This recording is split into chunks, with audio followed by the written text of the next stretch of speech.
Welcome back to Numbers on the Board. Numbers on the board, yes! On today's episode, we got to talk about the first round of the playoffs almost being over. We do have one Game 7, but almost being over. Unfortunately, we only get one. I think we had some really good series, and I think we want to do that on today's episode too, kind of rank the series that we did have. We have to preview the second round, and we got to talk about rap. We do. We got to talk about rap, man, because yesterday was one of them days. I guess we'll save that for the latter part of the episode. Essentially go play at the park. It was one of the best days in rap history. We don't hear KB just try to get into music like that before, so I'm glad this is going on. You know what I was thinking? I haven't really been, We was mad that you wasn't there. Yeah, we was all there live. Yeah, we were there live when stuff was dropping. Yeah, we going crazy, and then we get a text from you saying, I'm never betting on Paul George again. I was like, Mike about to piss me off because nobody care about Paul George right now. Yeah, I've been keeping up with rap recently, but this is different. It sucks you in. Yeah, this is different. But where do we want to start? How we feeling today? You start with Drop the Mic. Actually, what's going on? Yeah, that's what I was about to say. We got to talk about this. This man showed up flea. When we handle business, I come in and I treat it like it's a business assignment. Not only did we handle our business, we shut up people like you. Because people like you was doing a lot of talking. You know what I'm saying? Yeah, I was. I got caught lacking on Twitter because I was speaking real quick in Game 5, not knowing that Tyrese Maxey was gonna put his cape on with 28 seconds left. And so once we won, I felt relieved. I felt good. And I got this thought. I'm like, you should wear a suit to the podcast because when it's time to dive into the Knicks and Sixers, I'm gonna pop it a few different ways. Pause. I felt the opposite. I didn't See, think my that was a team pause is out, moment. so I don't got that stress of having to worry about your I'm team gonna no pop more. it in a few different directions. I don't know. But okay, what'd you say? My team out, so I don't really got that stress to we playing bad no more. Oh no, Or just having that, my suit that is not stress 'cause we over the played game. bad. My suit is because we handled our business and we ended something. See, you might have not been around, but there was a series years ago, not that long ago, where the Knicks came in all black, and that was the funeral of the Celtics. Was you around for that? It sounds familiar. I don't remember what year it was. Though. This is like Melo, J.R. Smith. This is Bill Walker. Your name you ain't heard in a long time. Bill Walker. And then out of all the people you could have said on the team, Bill Walker. And because Bill Walker was doing some talk, he was talking. And years later, John Wall and the Wizards did it against, or did the Celtics do it to them? But in that series, the John Wall, Isaiah Thomas, Celtics versus Wizards, one of them wore black too, like this y'all funeral or whatever. I can't remember who, but one of them were black. I think it was John Wall and them. So, Philadelphia, the city of brotherly love. When we get to that series, it's gonna be some brotherly hate. They almost had you though. That's like Buddy Hield came in. That's like me going to the bank and them telling me I'm almost rich. That's like telling A$AP Rocky, he almost couldn't have Rihanna. Who cares? We did it, baby. Y'all want to move to Drop the Mic? I was never scared, by the way. Never was scared. I know we're going to dive a little bit deeper into the series, but I want to ask y'all. It's a difference. Did any teams need a move after the first round? Do you think a team is more likely to get be in that championship element, or you think a team is not as good as they once were going into the playoffs? What do you mean by that? Like teams that are still in it, or teams that are still in it? Teams that are still in it. Okay. Minnesota, it moved up for me. I didn't really know how to gauge them as contenders, but I think they really convinced me in that first round that they are legit and they serious. Especially when you're talking about them beating Kevin Durant and Devin Booker, sweeping them. That just gave me a whole different vibe to that team, and seeing how Anthony Edwards performed, it makes me look at them as a legitimate threat now to actually beat the Denver Nuggets. I'm gonna go to OKC Thunder. That's how I was feeling. We went in, we questioned the experience, rightfully so, the whole entire season, and they came out, and not only did they answer it and get out of the first round, they did it convincingly. This was one of the most boring series, no disrespect to the Pelicans, because obviously they didn't have Zion, but it also was because OKC came and played like a 1 seed. 1 versus 8 should be boring. It really should be. I hate to say it, but the Celtics lost that one game and it gave us a little excited. Then they handled business the rest of the way. OKC, that first game, could have got out. They could have lost that game. They didn't. And in the rest of the series, they did it convincingly and played. That's how it should be. I know we want theatrics and a play-in and teams can be hurt, and then you really got this Philly versus the Knicks ain't really a 2-7. 1-8 should be like this. And I'm so glad that OKC came through because they likable. We have questions because we're supposed to analyze basketball, but I don't know too many people who don't like OKC. There's nothing to not like. The way that they were built, Shea, Chet, J-Dub, Coach Mark, Isaiah Joe and his story. Is it going to be the first year thing where it's just like they didn't have no expectations so everybody like them? And then it's like a year or two down the road, it's just like this team not doing it no more? I just don't think that they have any guys that you look at and you say, I just don't like. Like, Shea doesn't do anything to anybody. I like Joel Embiid, Some but I people can be understand. some people don't like them IG posts. You on Twitter too much. What? That's just a Twitter thing.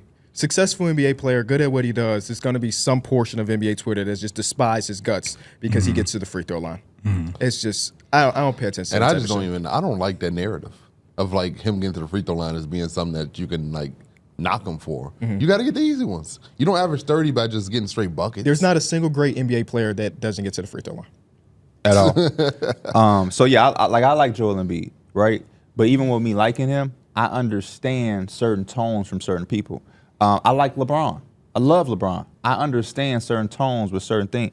I can't understand a tone with Shea. He don't do anything. As of right now, Chet is only a rookie. Who knows? He may come back sophomore, popping his chest out, acting crazy, but he don't do anything. We like Draymond Green. You can understand people who don't like Draymond Green. I just think that they have a lot of guys who right now, early on, I can't really see what they could do to make you not like them besides that they're beating your team. That's literally it. That's it. They're successful. Their closest call was the Josh Giddey stuff.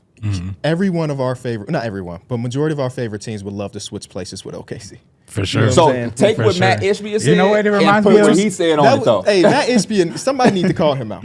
The problem when you own a team, He think he owned the Thunder. When you're a billionaire, there's not nothing anybody can tell you. Like there's nobody in your camp that can tell you, bro, you tripping. But the people that don't know, Matt Ishbia went to his end of season presser and said, if you ask 29 of the other GMs across basketball, 26 of them will switch teams with us, switch positions with us, switch draft picks with us. I'm like, who the hell are you trying to fool? It ain't a single person that listened to that was like, you know what, he right. It's not one. Not one. Like, you could probably go through half of the league minimum before you get to the team that's like, oh yeah, we would switch teams with that. And let's start there. The thing that concerned me about Phoenix, and I'm gonna spill it over into the Lakers with some of the issues I had with y'all yesterday, is my point in what I'm seeing in basketball. The good teams, they have like this trickle down effect where like front office ownership doing what they do. They find a good coach who they empower, he's doing what he do, and then the players put it all together. When I hear Matt Ishbia say that, and then I hear James Jones say nobody's been able to utilize Kevin Durant properly ever. That was insane. And then you see how the players performed against the Timberwolves. If I'm Kevin, I'm pissed, by the way. Yes, Yeah. I'm offended. You know what I mean? Like if I'm a Suns fan, that concern. Nobody in our building has a clue on the realistic idea of what we are, where we are. Everybody just says some Jack A bleep stuff. That'd be my thing too. How could like everybody up here try to agree that like things need to change or there's something not going right up there?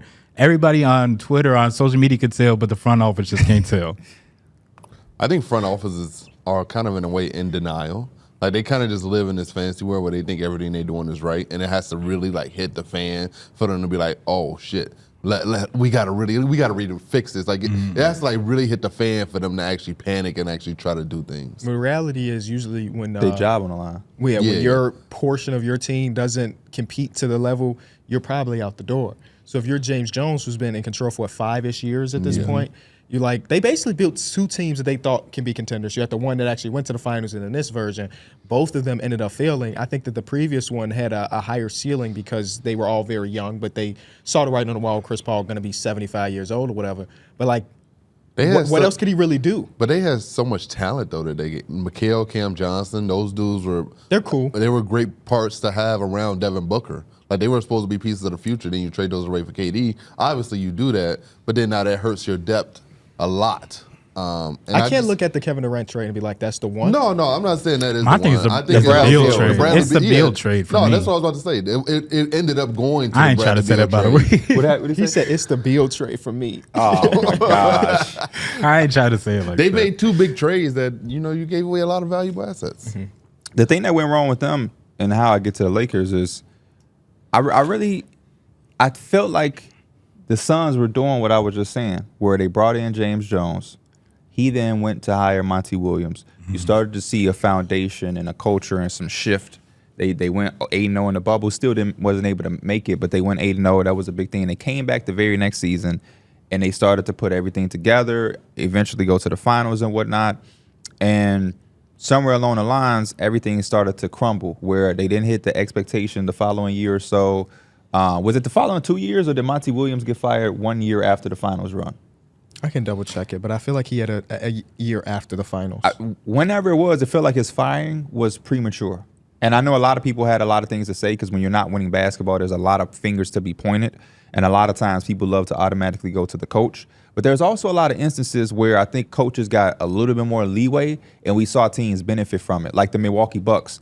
There were some times where Budenholzer looked like, hey, we can blame him. He ain't doing what he's supposed to do. But they end up saying, let's do it one more time. And they eventually got over the hump. And all you have to do is get over the hump once. You feel me? So I'm not, and that was my biggest thing with y'all. I have no problem with the Lakers. I don't care about the Lakers enough to hate on y'all. My point wasn't that Darvin Ham should still be the coach. I also don't care about Darvin Ham. I'm not here to defend Darvin Ham or any coach the Lakers have had in their history. I was just wishing him the best. Like whatever happens, like in the rest of his career, I'm wishing him well. Me too. Fact check. They got to the finals in 21. He was there in 22 where they lost to the Dallas Mavericks in 7. And then he was there in 23 where they lost to the Nuggets. And then he got fired. Okay. The Mavericks one obviously put everybody on edge, because that was very They lost embarrassing. by That's 60. that's Yeah. all people remember is the Yeah. game 7 against Mavericks. And those are the situations where it's like, when you lose, how much they lose by? 60. I'm When pretty sure. you lose by 60 points, just for me personally, and I don't have At one point, they were down by 60. They lost by 30. I don't have all of the answers. But when you lose by that much in a closeout game at home, I believe it was, Yes. it's hard for me to point that at one person. For sure. I can't walk away from that and say that's just the coach. It's not saying that he ain't a part of it, but it's just like a collective thing. And that's how I feel about the Lakers. I feel like a lot of Laker fans think that saying blame should go elsewhere, or it's time to look elsewhere, is like defending the coach. No. When I think about the Lakers, bro, and I think about the state that they in, I don't think about any coach. I think about the fact that y'all gave up KCP to the Wizards for Russell Westbrook. Like, that is the move, which no coach did. So that's what I mean when I say, like, the Lakers have some deep-rooted soul searching to do. Because Darvin Ham, like, if we think about a pie, Darvin Ham is only 25% of the pizza. Yeah. If 25% of the pizza is gone and Darrick ate it, there's no reason for me to come in here and be hot at Darrick. That's why I was saying, 75% I don't even know what coaches. Darrick, why you take them 2 slices right there? Why would I do that? 75% of the pizza. I didn't have no problem with them. Like, I knew Darvin Ham probably wasn't the right answer. For sure. But I don't think a lot of coaches were the right answer to solve what was going on, the floor, and to take us over the Nuggets. Like, most of that was stuff that we could have handled on the floor. We were up in every game. So obviously the players had had over 100 minutes. Y'all led the game for over 100 minutes. I had Laker fans coming at me and saying, if this happened, if that's happened, and this happened, it's a whole different series. A majority of the stuff that they were saying were player related. That takes Darvin Ham out of the equation. If LeBron hit that shot, that's no longer coaching. That's no longer. If Rui would have slid over, that's no longer, because Rui should have slid over. And it's some shit you literally can't control. If Jamal Murray's hitting those shots, you literally can't do nothing. You literally can't do nothing. You know, you got to tip your head. Yeah, I do think that Ham is somewhat of a scapegoat. He also just wasn't very good either. So, like, I see both things. Because as a fan, the pockets and the hands in the pockets would have pissed me off too. I also gauged it because, like, they out of bounds. Like, when you come out of timeout, you expect to see something drawn up efficiently where you get an easy look. The Lakers don't generate easy looks out of timeouts. And it's just like, what were y'all doing in that huddle? Yeah. I want you to dive more on the scapegoat stuff. Well, this team, let's be real, we enjoyed their offseason, don't get me wrong, but nobody's like, yep, they're going to beat the Nuggets if they go against them. Like, there was nothing, like, from the foundation, the team roster building that made me think that they could beat the Nuggets in a 7-game series. All of the things that made me think that maybe the Lakers could be a contender would be like if they were in the opposite side of the bracket and they ended up seeing them in the conference finals again. And Jamal Murray was injured in the series and he's still dogged. But like if Jamal Murray's injured, then you have a chance. But it's like they have fundamental problems. And I think Rob Pelinka is aware of that, right? He didn't trade those first round picks for role players right now. He was like, we're going to do this in the offseason. So the idea of bringing in a new coach, again, the 100,000th coach of the Lakers over the last 10 years, the idea of bringing in a new coach while simultaneously bringing in another piece or a bunch of pieces makes sense to me.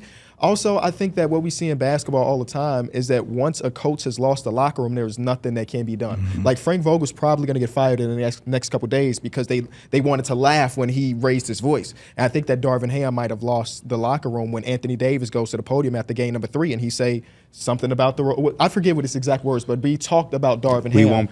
It's times of the games where we're not prepared. We don't know what to do on both sides of the floor. And that's just a problem. I always think about that one video of like you know how they mic you up for the huddle and Darvin Ham just gives the most generic quotes and things. We got to be better. They wanted more than us. It's just like the most generic quotes and things imaginable. And I mean I don't know. I guess JJ Redick is a candidate. Tyronn Lue's a candidate, even though he might stay with the Clippers. Kenny Atkinson was one. Atkinson, and then Coach Bud. Coach Bud is interesting as well. He's a ceiling raiser for sure. But I think majority of what we're going to see progression-wise from the Lakers is going to be whatever they do with those draft picks and whatever person they bring in on the roster versus the coaching. Another issue that I have. You have LeBron, who we are all aware of. He is aware of. Rich Paul is aware of. There's not a lot of time. So you brought in a rookie head coach in Darvin Ham. I'm not saying this to defend Darvin Ham, but some of the stuff was new to him. He was a rookie head coach. Yeah. It's a lot of pressure to be a rookie head coach. And then one of the candidates is JJ Redick, who would again be a rookie head coach. But this is my thing, P2. We all understand that usually when a team puts everything together in 1 year, it's probably not going to work that 1 year. So even in that, we might be looking at a 2-3 year span. And again, LeBron don't got that much time. He's the whole reason why this timeline is existing right now. I agree with you. That's a big part of. And I want the people at home to know what Mike is saying is it's not impossible. Yeah. Because people are going to take that, man, this team won in the first. That's not what he's saying. It's exceptions and anomalies and everything. But for the most part, that first year is that tie-in, buy-in year was the first start. Because it takes a village to win it all. I mean, it takes chemistry. It takes like buy-in. It takes everything. Yeah. And it's hard to get that in 1 year. That's what coaches do. Like they come in and they solidify a culture. I don't think the Lakers have a culture. No. They don't really have an identity. And like you need a coach to be there for time and like get the right pieces around him that fit his scheme and what he wanted to do. And like that's all takes time. You can't just win a championship overnight. And it's crazy to see that the Lakers consistently do this year in and year out, where they swing for the fence and they keep missing. That's the annoying part of it. That's what I said in the title of my video. Fabulous said that in the song. People want different results, but do the same shit. And that's, I think, of the Lakers. Like they're trying to find love on a one-night stand. You got these old man coaches. But the Lakers keep doing the same thing. It's almost like predictable. Yeah, they're going to go in the offseason, and they're going to try to get a Trae Young or somebody, and we're going to run it back, and they're going to go on free agency and get these bottom-tier role players because they have no more payroll, so they got to keep shifting in and out of these guys. Going into this year, I was excited is because it felt like, it's been a minute, but it felt like we were kind of bought into our players. Like we brought back D-Lo. Yep. We brought back Rui. Brought back Vando. We brought back a lot of people, and I was like, absolutely, we could have some continuity. It just still didn't work out, which is hard but you got to move on sometimes, though, too. What scares you about the Lakers is that this is the healthiest season of LeBron and Anthony Davis, and this is the result. I can't bank on the fact that they are going to be this healthy again next season. Not even just healthiest, but like I honestly thought this was one of his best seasons in a long time. Anthony Davis, since the championship, honestly. Yeah. There's only been 5 coaches in NBA history to win a championship a year number one. Steve Kerr. Let's guess. You want to guess them? All right, go ahead. Steve Kerr, Ty Lue. Phil Jackson. No. Shit. All these recent? No, one of them is recent, very recent. Very recent? He's coaching a new team now, so maybe that's why it doesn't come to mind, but he won a championship with a team, coached there for a few more years, and now he coaches a different team. Frank Vogel. Frank Vogel? Nope. That's what I was thinking too. It ain't Ime because he didn't win a championship. Well, lucky in y'all. This is very, very gettable. Very, very gettable. Just think the championships over the last 10 years. and think who was the coach of that team, and you're going to be like, oh yeah, he was a first. So the Warriors won a lot of them. The Cavs won 2 of them. I already said Ty Lue and Steve Nick Kerr. Nurse. Nick Nurse, there you go. Oh, with the Raptors? The Raptors. Yep, and the other one is Pat Riley in '82. That was his first year with the Raptors. That's why it it's was. kind of like, wow, I Casey didn't think got that was his fired. first year. Oh And then Nick yeah, Nurse that came in. is. It doesn't feel like that. It didn't feel like that was his first year coaching. 1980, Paul Westhead also won it with the Lakers as a first-year coach. So that's pretty much it. JJ's my guy. I hope that he gets a coaching job eventually. I don't think this is a good coaching job. I want him to go to the Hornets.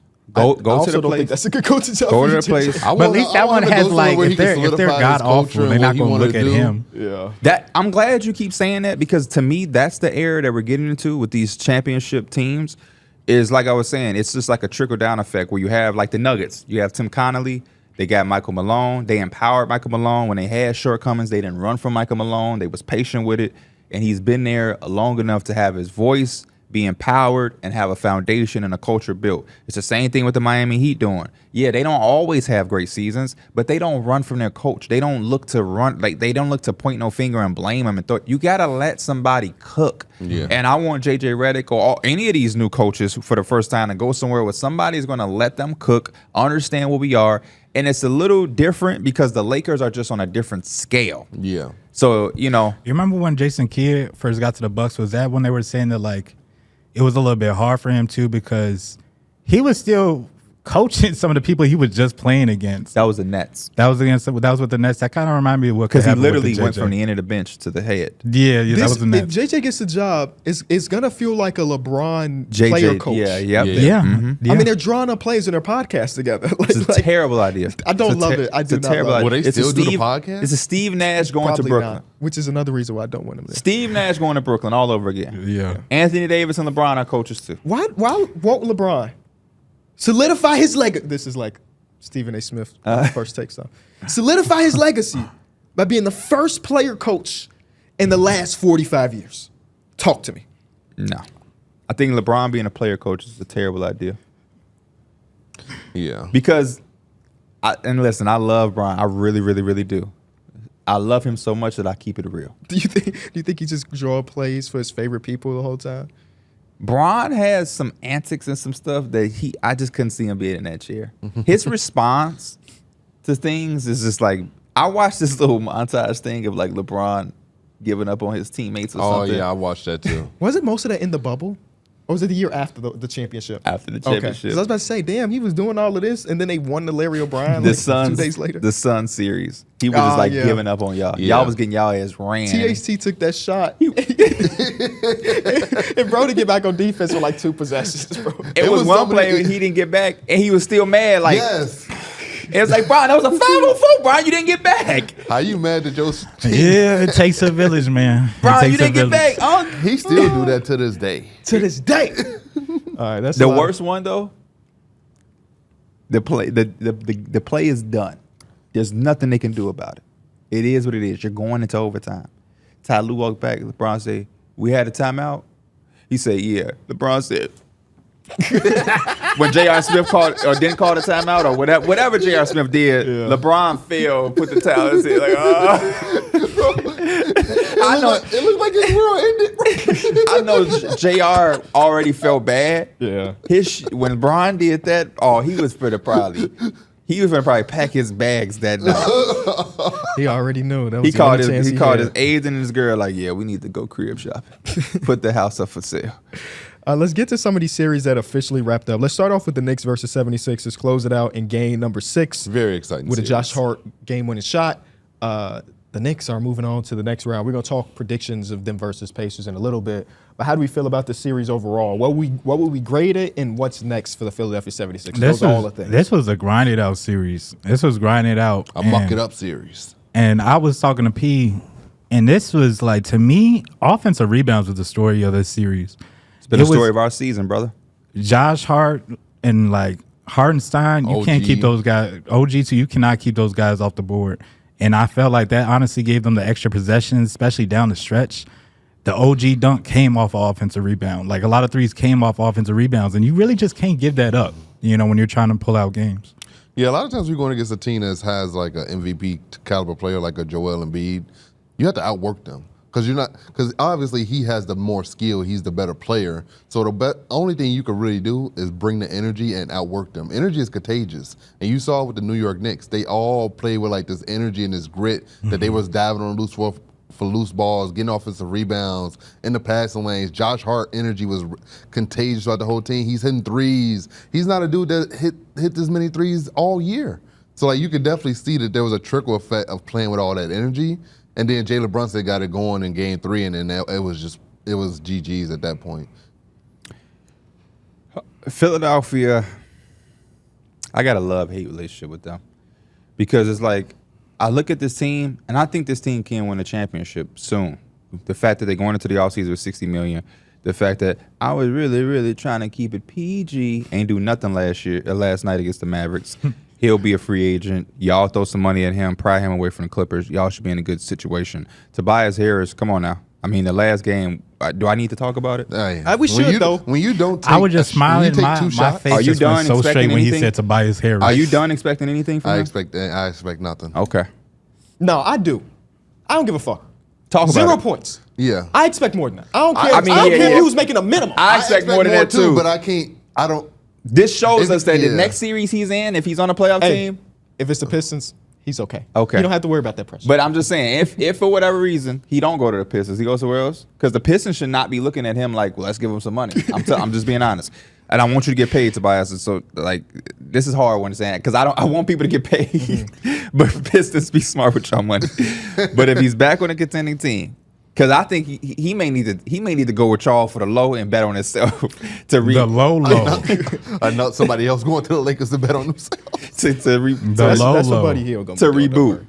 But if he is on a playoff team, I'm going into that series and I'm not saying anything about him being an X factor. I'm not saying anything he gives me is just a plus. That's all I'm saying. I'm about to look at Tobias Harris' playoff numbers in his career, bro. Because no way. Because he has two stinkers. He's had a Celtics The Clippers, series. he was not good, I don't think, in the playoffs with the Clippers. That was a Lou Will was killing for majority of that when they came back and beat the Warriors. I Yeah. think that was on the back of Lou Will. Oh, shit. Lou Will might have had 50, What is the average? 40 or In 50. 2021, this is the first round matchup versus the Wizards. He averaged 25 and 10 in that 5-game series. There you go. That's what they. Oh, That's what they why beat do I him in not 5. remember that at all? Because they beat him in 5. Yeah, maybe.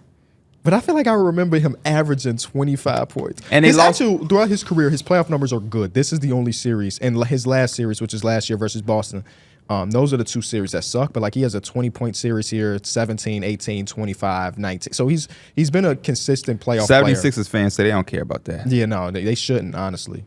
Because this series, when you play a total of, let me see how many minutes he played. 218 minutes. That's 36 minutes per game. And your averages is 9, 7, and 1. That's very bad. We're averaging almost more rebounds than points. Yeah, that's awful. Especially for a team that really needed that extra third punch. I honestly think they could have won this series. Yes, if they had like that consistent. You see third what option. Buddy Hield came in and had an amazing half, and he brought them right back from down 20. Like an 17 embarrassing points, as Game 6 it was. Yeah, I mean, there's a lot that could be said. I think that majority of this for the 76ers deal with two different things. Is Joel Embiid's health and the team roster construction. They were very okay this deadline with just trading away James and getting some assets and hoping that this offseason is the one, like being flexible. Obviously, that flexibility came back to bite them in the ass when the whole series was Tyrese Maxey being Superman and Joel Embiid being Superman for 3/4 every game. They did not have that third option. It was Buddy Hield in game number 6 where he had 17 points in the second quarter. But other than that, it was Kelly Oubre coming in on a minimum. Like the people that have contributed outside the top two dudes were minimum contracts. And their idea is that this offseason with our $60 million in cap, we'll put the pieces together. And I said in my video, this is probably the last hurrah, the last chance you get to build a really good team around Joel Embiid, because you had Jimmy Butler's team, you had a Ben Simmons team, you had now this Tyrese Maxey team. Joel Embiid is going to be 31 years old on bad knees, and he's 7 foot tall. I don't know how many years you have of him being in an MVP caliber level. So this year, this offseason is like the most important offseason. I don't want to say franchise history because that might be hyperbolic, but like, let's say of my lifetime, this is their most important offseason. Is Paul George the answer? I just watched him last series. I don't know. Is DeMar DeRozan the answer? I saw him in the playoffs throughout his entire career. I don't know the answer. But those guys would objectively be better than the shit that they had on their roster. I seen they was monitoring Jimmy Butler. that we gonna get to the Miami Heat because there's a lot of conversations around Jimmy Butler and his lack of extension when it comes to Miami Heat, and I think that's interesting. I don't know how that would look though. I got a tip for the Sixers, specifically Joel Embiid. Stay off the floor. Stay off the floor. You're going to get foul calls. You don't have to injure yourself or others. Stay off the floor and play basketball. The basketball gods are going to reward you by just hooping. I'm all for the foul baiting. Play the foul game, brother. I feel like the only people that really care about that, I don't know how to explain it, but I feel like the normal NBA fan, You get it. you just understand it. Yeah. Like, part of basketball is getting baskets to easy points. Yeah. And if I have a 7-footer that is literally unguardable that shoots 85% from the free throw line, I understand it. When he overdoes it or passes That's up the my mid-range thing. jump shot to Yeah. go into a double contest to try to draw a foul, that's when it's different. But when it's him one-on-one with Isaiah Hartenstein and he goes up a certain way to draw a foul, I'm cool with that because he can make the and one. Jalen Brunson, when he stops on the dime and go up, I'm okay with that because it's an and one. He's playing basketball. It's all I was trying to tell Philadelphia 76ers fans the whole time. I'm not saying Jalen Brunson on foul bait. I understand that. I want him to. I've seen James Harden do it and led the league in scoring easily because he was getting to the line. He was giving 30-plus points a game because he got to the line, he got layups, and then a couple of times a game he got in his half-court bag. But if you can eat off layups, transition, and free throws, you're already at 20 points right there. Now you just get a couple in a half-court and you cooking. And it cannot be understated how much time you alleviate or energy you can preserve when you're at the free throw line. Yeah. Like, I feel like that's part of Joel Embiid's mindset. If I can take 3 minutes to shoot my free throws, because, you got to get people lined up, they got to talk through it, you got to bounce the ball, you got to go I through some review things. it. I seen him bounce the ball back a couple times. Right, that's He said, I ain't basically ready for it. a timeout. That's Yeah. basically a timeout. And I feel Coach that- get to go, hey, come here, Maxie. Let me tell you what to run. Exactly. There's a lot that goes into it. And for me, I think that, when it goes over the top, like that baseline jump shot in game number 4 or 5 that he passed up to go to the basket to draw a foul. That was a play in this series where he made the jump shot, but he failed while because he was just trying to do too much. And it's like he's on a different level than that. Yeah, and him and Brunson, do they foul bait? Yeah, they foul bait. I'm not denying that. But Embiid is on a different level as a flopper. He's 7 foot, 300 pounds. He should not be on the floor more than guards. If you and KB went into the gym and you was on the floor more than him, that would be a problem. It would be. Darrick just all on the floor. He on the floor twice. He on the floor 8 times. Mathematically, that just don't even make sense. And that's always sense. So I think Joel Embiid, he got a hoop, and he can't settle. I know he's coming off the injury, but I really want to see him take this offseason, not serious, because I believe he's taking a bunch of offseason serious, but I want to see him work smarter, not harder. Work smarter, not harder. I also don't want to see him play in the Olympics. Yeah. Work smarter, not harder. I don't want to see him in the Olympics. Work smarter, not harder. Don't be in the For Team Olympics. USA, I want to see it, but obviously for his own personal well-being and don't. stuff, it's not worth it. Work Yeah. smarter, Joel. Work Because smarter. even though he looked good, you could definitely tell when it came fourth quarter that he was completely out of game shape. He was not ready to play playoff basketball. And it really hurt the Sixers when you talk about in that fourth quarter.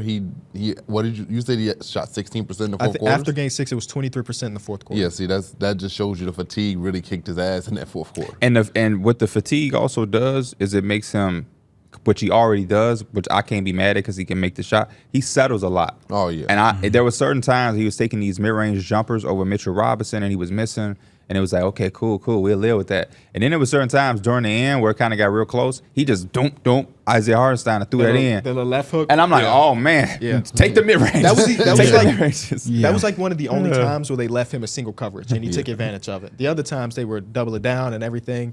But yeah, the fatigue thing makes sense. We had the one game where Nick Nurse opted not to sub him out of the fourth quarter at all. Yeah. And I understand it because anytime he went to the bench, the team turned into us. It hooping. plummeted. Yeah. That's why I say they need a backup. Like, don't and you can even put know if- they need somebody that can give them reasonable minutes when an Embiid is on the bench. And even for some, you can be in complete game shape. It's hard as hell to play 48 minutes. But he and still be a got two-way to player. play a lot of minutes though. He So do. you can't He invest do. too much into a backup. They literally couldn't take him off the floor. Let me see how many But I minutes he think averaged this normally in a series. regular season, Joel can play the whole fourth quarter when he's in shape and he's engaged. And I think so, too. Like when he's in shape, he Yeah. can play those heavy minutes. It's Yeah. just he didn't have that many games to play leading up to the playoffs. The only backup that would justify them is somebody who can also play with him. But He if you're going to averaged spend 41.4 minutes per game in the series. That is the most of his entire career, coming off a meniscus tear. And I don't think that B-ball Paul is like, you know what I'm saying? Like it has partially to do with in those 7 minutes per game where he did not play, they were staggering because obviously you want one of your top 2 players on the court. The offense just can't live with Tyrese Maxey being the only threat. Kyle Lowry left wide open. Kelly Oubre had a very good series. They left his ass wide open. Tobias Harris was playing for the Knicks this series, right? So that 7 minutes a game was one of the main reasons why they lost. And it's not necessarily B-ball. Like I don't think Drummond is coming in and saving the series. But that's when they need maybe these 7 minutes you have Paul George and Maxey. Yeah. And now it's a lot better. It's DeMar DeRozan by himself. Then it's a lot better. But and if Joel's in shape, they probably don't get killed on the boards like that. I don't know. We led the league in offensive rebound in the entire year. Everybody. That's just what we do. They do that to everybody. And he was the only real. Tobias Harris can get in there and rebound sometimes, but like that was our point of emphasis in our DNA the whole season. So when your guards can rebound like that, it just gives you so much of an advantage because guards don't really box out. Guards really don't box out. It was also a tough thing because they were playing this thing where they were trying to give so much attention to Brunson that you're not quote unquote guarding Hart, which I understand, but now you're giving him a runway. Yes. So it's like, or you're shifting this defense constantly, and now OG has a runway and Hardenstein has a. So it's like you're giving up these shots because you're going to live with Josh Hart, but living with Josh Hart is also giving a Josh Hart a runaway to go then get the offensive rebound that's going to turn into a Dante DiVincenzo 3-point shot anyway. So.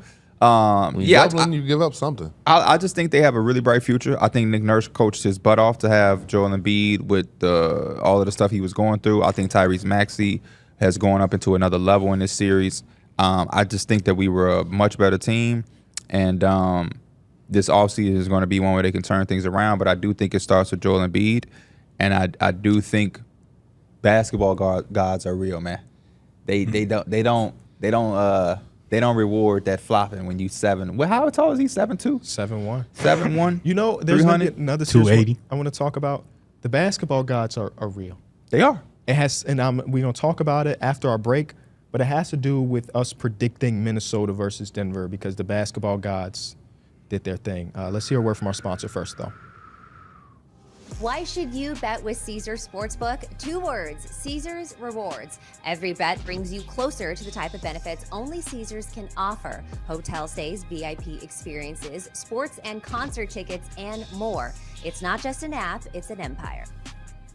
Welcome back in. I don't know how much we really have to say about Boston versus Miami as a series collectively. So do we want to just focus on the offseason of the Miami Heat, I guess? Yeah. Another Jimmy Butler with Jimmy Butler rumor popped up as you speaking. Read it because I'm looking exactly at the same thing. There are increasingly loud whispers that Jimmy Butler's future might not be in Miami. Jimmy Butler is extension eligible, but between his declining play this season and the contract and the constant absences, there are increasingly loud whispers that his future might not be in Miami. The Heat openly talking about Bam Adebayo as the keeper of the Heat culture flame and not mentioning Butler as much as another notable point.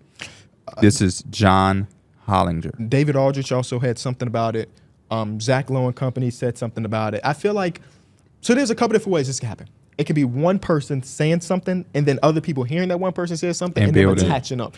Or it could also be this is actually what's being talked about behind the scenes. Yeah. Jimmy Butler is 34 years old. Has not gave us a really complete, healthy season in some time. We all know he's a playoff player, but hell, if you can't play in the playoffs, then who cares if you're a playoff player? Yeah. He's older. This was just objectively one of the worst seasons of his prime. Because obviously the first couple years in Chicago, nobody cares about. What was his prime? My favorite years, though. And if you looking at the Miami Heat, you looking at the way they are ran, and you think about him potentially getting an extension that will put him to he's 39 and he's making $50+ million a year, you have to think about, as a front office, is it worth it? Are the Miami Heat going to be a team that's going to be like the LA Lakers that notoriously are known for taking care of their stars? Or are they going to be proactive and say, like, okay, Jimmy's 30-something. There's going to be teams wanting to get him. Bam Adebayo's only 26. Jaime Jaquez is 23. Nikola Jokic is 21. Do we want to take a step back? What do y'all think? KB. Do they take care of their stars like the Lakers? Oh, do you Dwayne remember Wade. when Dwayne Wade put on a Bulls jersey? Nope. Do you remember when Nope. Dwayne Wade was wearing number 9 for the Cleveland Cavaliers? Nope. Didn't have it. This is why I love them. Yeah. Because they do the things that nobody else wants to do. And you know why? Because their real priority is to win. That's what I love. When you're prioritizing winning, some things are tough. You got to do some tough things. You're going to have to tell Jimmy Butler, hey, man, we really love you. We really do. It ain't nothing personal. But, dog, you said you want a $113 million 2-year extension. That's going to be $56.5 million per year. And we can't even get out the play-in. As far as like the standings, they obviously they made the playoffs, but they don't want to be a play-in team giving somebody $56.5 million. And you just made a great point. They have Bam, who's not old at all, and keeps growing. Tyler Hero had a game of his life in this series, but then also has some you diggers in this series as well. Jaime Jaquez, one of the most surprising. He's my rookies. favorite player on One the of Heat. the most polished rookies. The Heat got their ass bust. Literally. Which like was expected, though. I kind of they had the one game where they shot lights out and they won that game. But other than that, like most people was turning this damn game Yes. off. But I'll tell you Thank this. you for being real. But I'll tell you this. Jaime and Jovic, I like what I seen out there. Yeah. They give me something to buy into. I like that. And I think that's going to help them when they're talking about like what the future is with Jimmy Butler. Are they going to take them to the playoffs? Probably not. But it's something you could start and build with instead of just like, let's just stay where we have this clear ceiling. This is also a place when you have money, people are always going to want to go to. Yeah. They're always going to want to It's go a to free that. agent destination. So you don't have to really sit and stress like you are some team that don't have that luxury. As soon as you go part ways with Jimmy Butler, if he go a different direction or whatever, however it is go, and some money start to open up, y'all gonna be next in line for when Donovan Mitchell don't want to be where he at, or you know what I mean, guys about to start wanting to leave different situations, and you're going to be a hot destination. Man put up 50 last night. More than half the team points, and they got an L. Bro. Oh, If man. they lose Game 7, man, that's gonna be crazy. Oh boy. I think that. Oh, my fault. What did you gonna say? Oh, I was going to say I'm more in favor of them taking a step back. I don't think Jimmy Butler's that guy. Like, he is. Like, he's a good basketball player. But to say he's granted two years, $113 million, that's a lot of money to I was not expecting. I you to wasn't say that. expecting- Darrick, I wasn't No. expecting that hard either, to honestly. say as an organization to give him that money. Like, I know we went to the finals as the 8th seed, but we just can't hold on to that and just say that that's worth all that money. But Darrick, They went to the finals twice in the last 4 years. They did. Darrick, he's a top 7 player in April. I just didn't expect Darrick to say it. That's Nah, what, yeah, I I'm being wasn't expecting sarcastic. that I'm being I sarcastic. know. I'm being sarcastic. I think it goes one of two ways. They go into the offseason and say, hey, can we pry Donovan Mitchell away? Can we pry another star away? And if they can't acquire a star, then maybe they think about taking a step back. Because you can't just go back into this regular season with the same roster. Because even though they had a lot of injuries, that team is not winning a championship as currently constructed, unless Nikola Jovic takes a huge jump or Jaime Jaquez takes a huge jump. But I kind of like the idea. Like, when I first saw the original report, it made my brain start rolling. Like, what teams would be interested in Jimmy Butler right now? The 76ers obviously is the one that we've already heard. Don't you? Tom Thibodeau love his people. He definitely He would. love his people. Hey, I didn't. I mean, I yes. can't. 113 I can million imagine is a rich. reunion Because between you'd have them. to, 113 you'd have to million pay is him, rich. whoever trades for him. But I'm not saying he's going. I'm just saying they're a team that if they would have wanted Devin Booker, they would want Jimmy Butler. That's all I'm saying. I think wouldn't that be the- mad at a reunion. But don't get me wrong, you want Devin Booker more. Yeah, He's yeah. I think he Timeline would fit. a little bit more. But I Way think younger. Jimmy Butler's play style and what Tibbs does. Come on now. And you have a Jalen Brunson, so he don't have to come in and be leaned over the banister like he was in the bubble. You know what I'm saying? That's a crazy sentence. Jalen Brunson be feeling the same way. 30+ shots a game, all drives, all Man, contact. Jalen Brunson tricking y'all. He like that. He likes shooting 30 shots. They hear. I be getting comments like Jalen Brunson's the biggest ball hog ever. I swear that shit is like in 2K Pro Am when it be the 1 point guard that's taking all the shots. Yeah, and then because we be playing like, how is that fun for him to sit in the corner the whole game and crash off the glass? But Josh Hart Hart doing Josh Hart it. love it, boy. They probably don't care. No, they don't. Another They don't. team. Nah. Houston. I wouldn't be mad at it. I would be. Houston. I would be. But that would also mean They they would always give, aggressive. They I said they would want to be mad aggressive. at it. I would be mad at it, KB. Why? You have Amin Thompson. Yep. You have Jabbar. That's your two. That's you your have four. Amin is your one. Fred VanVleet's there for now. So They played together your in the two is second half of Jalen the Green. season. No, Jalen Green is in the trade. You You got to give something to get Yeah. something. Yeah. The Miami Heat don't want Jalen Green. I'm telling you now. I say they parlay him. So I don't know how, but I'm just saying the Houston Rockets said Stay they want to young, win. Houston. Stay young as long as you can. Jimmy Butler is not he's not the age that you want. Yeah. If Jimmy Butler was 31, KB, I'm buying in with you. I like them It as a depends little on how 6 competitive seed. the Houston Rockets want to be. Maybe they would feel like they want to win. If Jimmy Butler can't do what he's doing with the Miami Heat in the East, he's coming to the West with this young ass team and they getting shit done. No. Well, after the trade, they're not that young no more. It's Fred VanVleet. It's him. That skyrocket their average age. Jeff Green still there? And they have Jeff Green on the roster. Jeff Green is still there. Jeff Green's still there. I'm just trying to think They real went from quick youngest off team the in the league fly to the on my head, oldest. off the top of my head. They have. You want to have to make the money match. Okay, come on, talk to me. It would be Convince Dylan me. Brooks. Convince me, KB. It would be Jalen Green. It would be Jay Sean Tate. That's the money. That's just the money to make it match. Now, obviously, Picks always capital, involved. whatever. Honestly, but what you said is true. I don't think the Miami Heat care about Jalen Green because they have fucking Tyler Hero on the roster. But if we say like, let's open the biz up. You know what I'm saying? I'm Who want Jalen Green? Let's make it a 3-teamer. I'm Pat Riley. I've been around basketball I was playing basketball when we had an all-white Kentucky team. That's all I've been playing. 72 Knicks. Hey. We like that Amen Thompson kid y'all Oh, got over there. hang up the phone. You hang That's up the what Pat Riley is going to say Yeah, to you you. gotta hang up the phone. He's going to say, I like Amen Thompson. I like Cam Whitmore. I even like Alperen Sengun. I don't know if they getting him. Pat Riley is just not a guy that you finna say, hey, take Jay Sean Tate and Jalen Green And Dylan Brooks. And he's like, all right, bet. I'm trying to open it up. What's the third team that would want Jalen Green? Who in would this want trade? Jalen Green? Brooklyn. Huh? Brooklyn. What the hell Brooklyn got? Mikal Mikal. Bridges. But they got Cam Thomas on their team. You gonna run Cam Thomas and Jalen Green? They're gonna have 50% usage rate each. All right, next team. I'm just saying, if you go to Pat Riley and you say Mikal Bridges, I think Pat Riley like that word of Jay Sean Tate and Green. How do we get Brandon Ingram involved in this trade? Brandon Ingram going to Miami. No, that doesn't do anything. Never mind. That doesn't make sense. Again, Pat Riley is like, Brandon Ingram is a nice player. He still gotta play. In New Orleans. Let's see. What about the Grizzlies for Jimmy Butler? You go Ja, Bane, Jimmy. They got a top pick. I do like the idea of moving Bane back to his natural Well, they position. will have a top pick. Let's see. How do we get there contractually? So it's like Marcus Smart, Yeah. team option on Luke Kennard. So you take the team option to make And the that's money what, match. 17 mil? 15. And then Brandon Clark will right? make the money match. 15 mil for Kennard? 15. So that makes the money match right there. But it's like, okay, you give us the top pick in this draft, maybe. You also have another pick that's protected between the Suns and the Wizards. I don't know where that goes. You have another pick. You have a couple of tradable first-round picks if you're Memphis that aren't yours. So if you want to hold on to it. But again, if you Pat Riley, do you care about that draft capital? Unless it's like, it might be a top 5 pick. I'm It's going probably off gonna be a of, top I'm 5 going, you made up a great point of just like Jovic, Hami, Bam is only 26, Tyler Hero. I mean, I'm happy with collecting those draft picks, especially talking about I'm getting probably a top 5 pick. give me the draft And pick. they Marcus Smart come to Miami?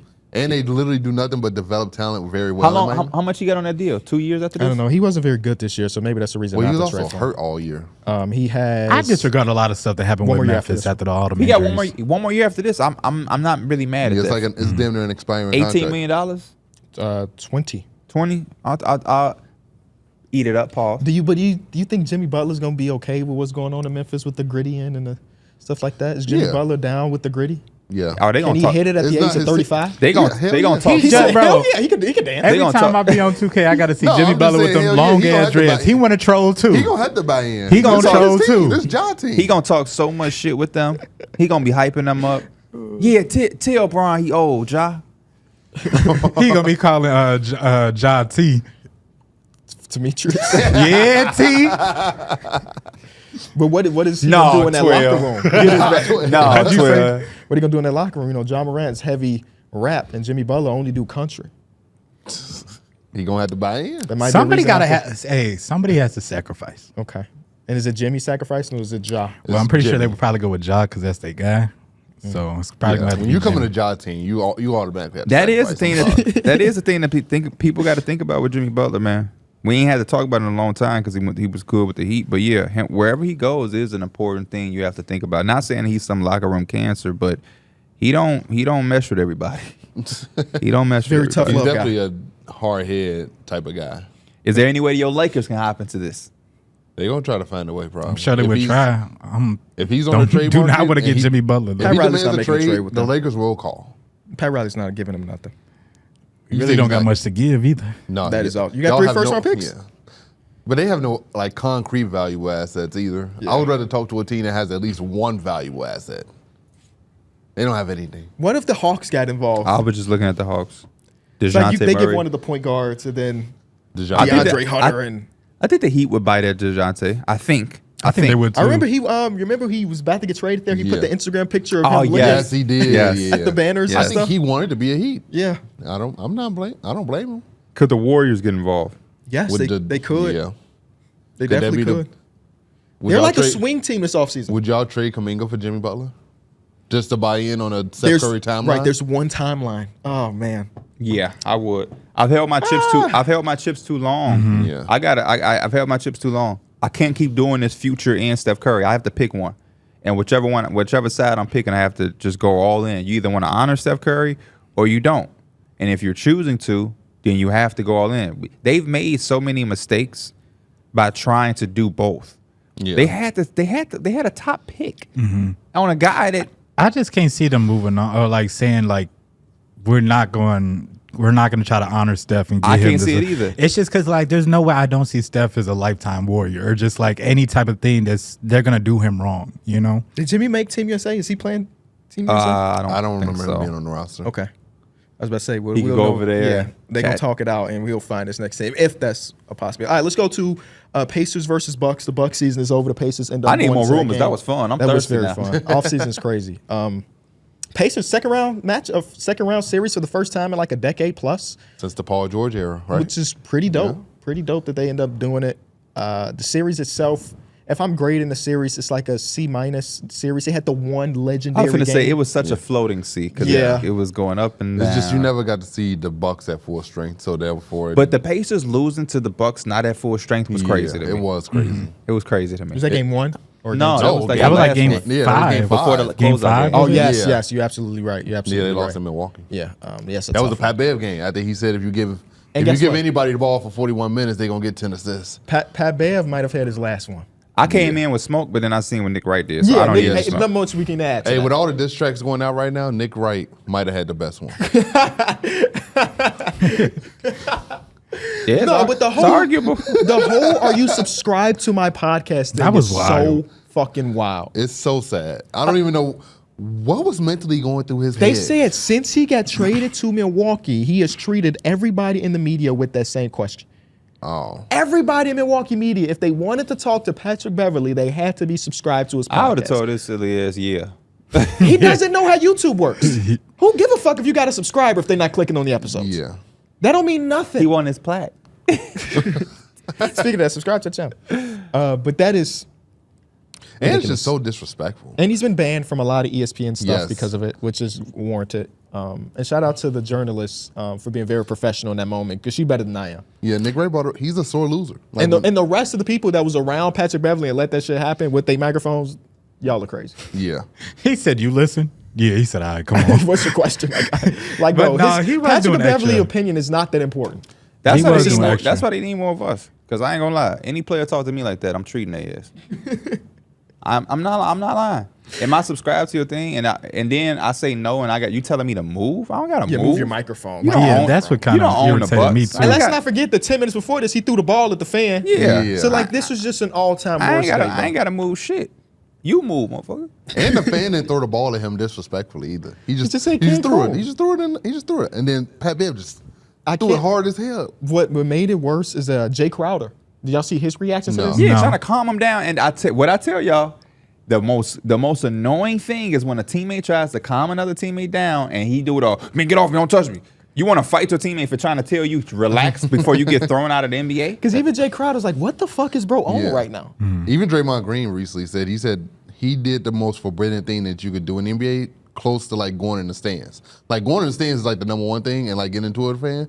But he threw the ball, so it was like the closest thing to You it. that threw the could do. ball. If What's- it hit anybody, it's wrong. But you hit a woman upside her head and you showed no remorse because you did it threw it a second again. time. Again, yeah. What's the saying? The pot calling the kettle? Yeah, That's Draymond Green. And I like what Pascal had tweeted back at him too. Like I said, no dogs. Because like a couple months ago when they had lost, That was Patrick real? Beverly had tweeted that about I saw a fake tweet from Pascal. Was it? That might get got.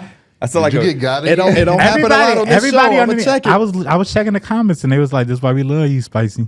We don't get got often on this channel. Let's see.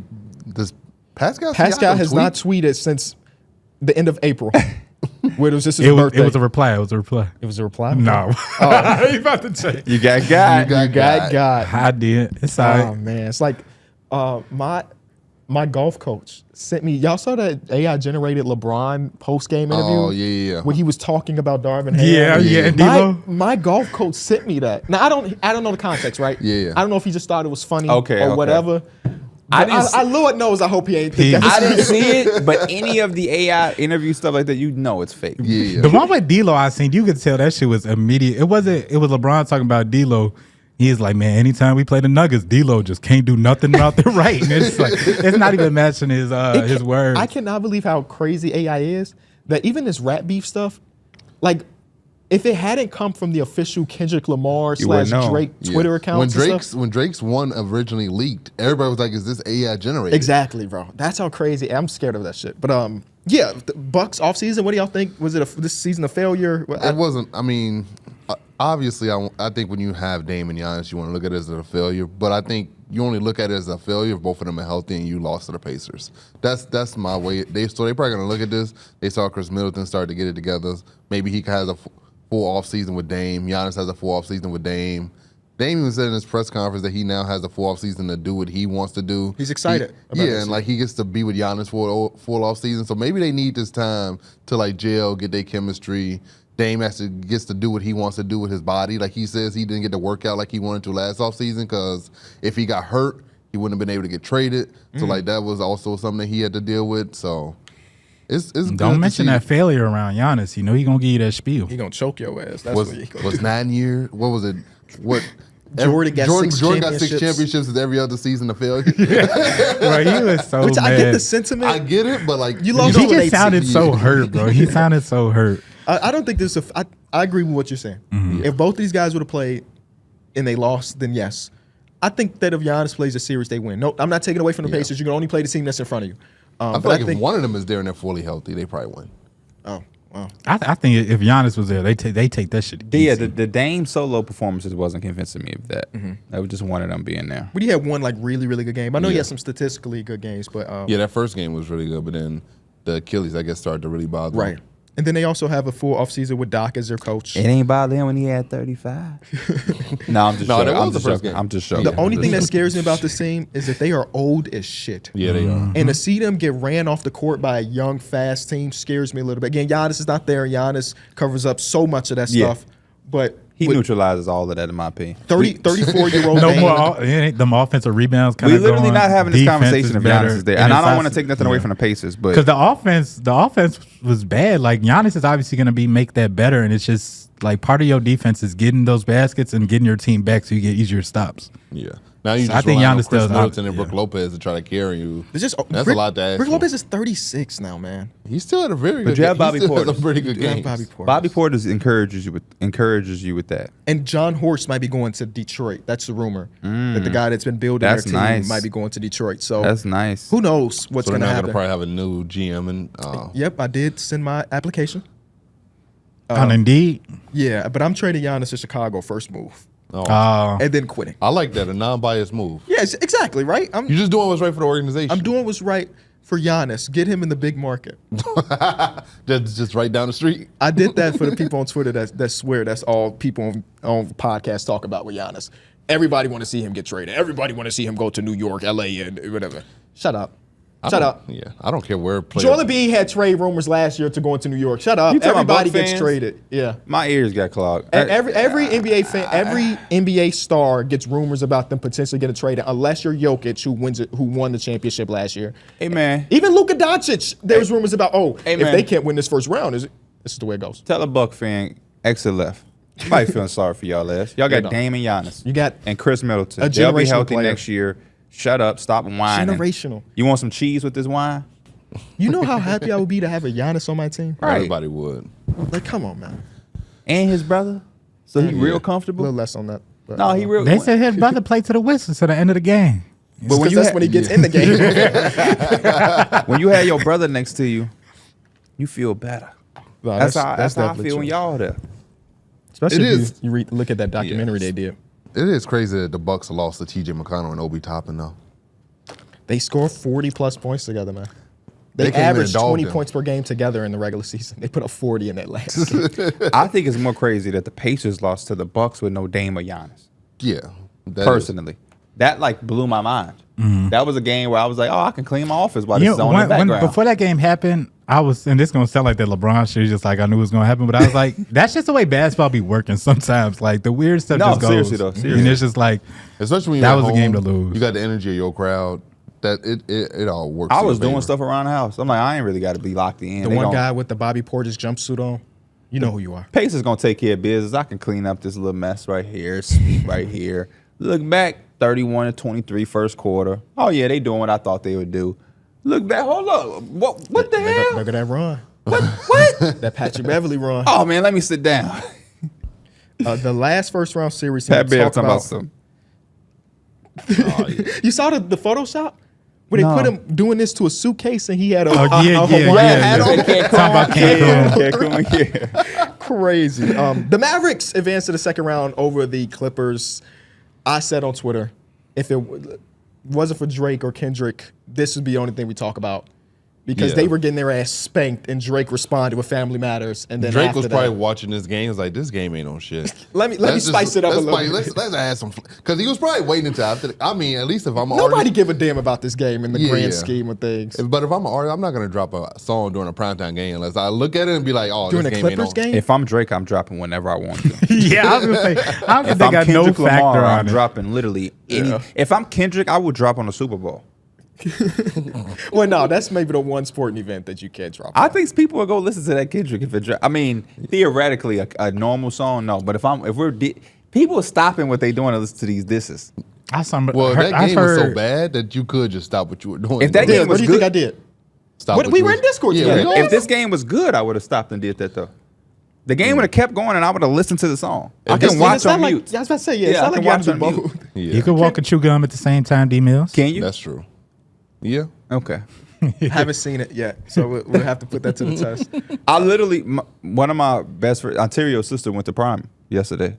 So went over there, whatever. Some of my friends stayed a little longer. I had to take my mom back home. They was there, whatever. Ontario texted this morning. He was like, "Oh man, I was gone yesterday, Flex. That was funny. You was decent." And he's like, "Man, all I know is, we getting drunk or whatever. You come shake my hand like, man, Drake dropped the diss. I gotta go." And people leaving. Go ahead. It's like, man, Kendrick dropped. He like, man, I was just trying to get outside. I gotta go lit. Like, this is a real moment. But yeah, Clippers. Very disappointing season for them. I honestly didn't even know if they knew it was an elimination game for them. Yeah. No, there was no fight, no dog, no. Nothing. The game before that too. Yeah. Like, why are we laying I down couldn't right imagine now? Paul George and James Harden going out like this. You couldn't? I could in a way. Based on the track record. You couldn't? This is what I've been saying about this team this whole year. This team is fragile and like a fight weight. They're just so fat. They fold so much. Very, very little fight. and James Harden fools you too. They have games that they came back, and of course, Yeah. you know, it happens. Every team in the NBA has. But yeah, it's just something about this team where there's just not enough. They don't have enough dog. James And- Harden fooled you in that first game when he had like 30. He had all those step back threes. Man, he ain't fool me. He had a good I feel game, like a but lot of I- people saw I that did and was not like, expect him to do that shit Yeah, over and over. he had a good like, game, but He he had had those expected him one games where game. you look at him and be like, oh, he can play like this, but then you see what he can actually play Well, like. that's in a been couple James plays. Harden for the last few years. So I honestly, he didn't fool me. I gave him credit, and he Yeah. did his thing. But like Mike said, I didn't see that game and expected that the entire series. To be honest, so It's bad. I mean, the last 3 years, they have 2 first-round exits and missed the playoffs. we Kawhi really need Leonard- to eat to them right now. Kawhi Leonard played 2 playoff games in the last 3 years. How are they not? They gave this played- wait, man what? They two, gave us 50, two playoff 50 games. some $1 million. in the last a 2 years, you said? The last 3 years, Then he played last year, 2 games. and he played 2 games this year. That's 4. Oh, I'm sorry. I forgot he even played. I was looking at so he played 4 playoff games in the last 3 years. They gave him all the money in the world, which is Kawhi. You're the Clippers. You have to do that, right? Jimmy Just that- Butler saw that and said, "Oh shit, let me my 62."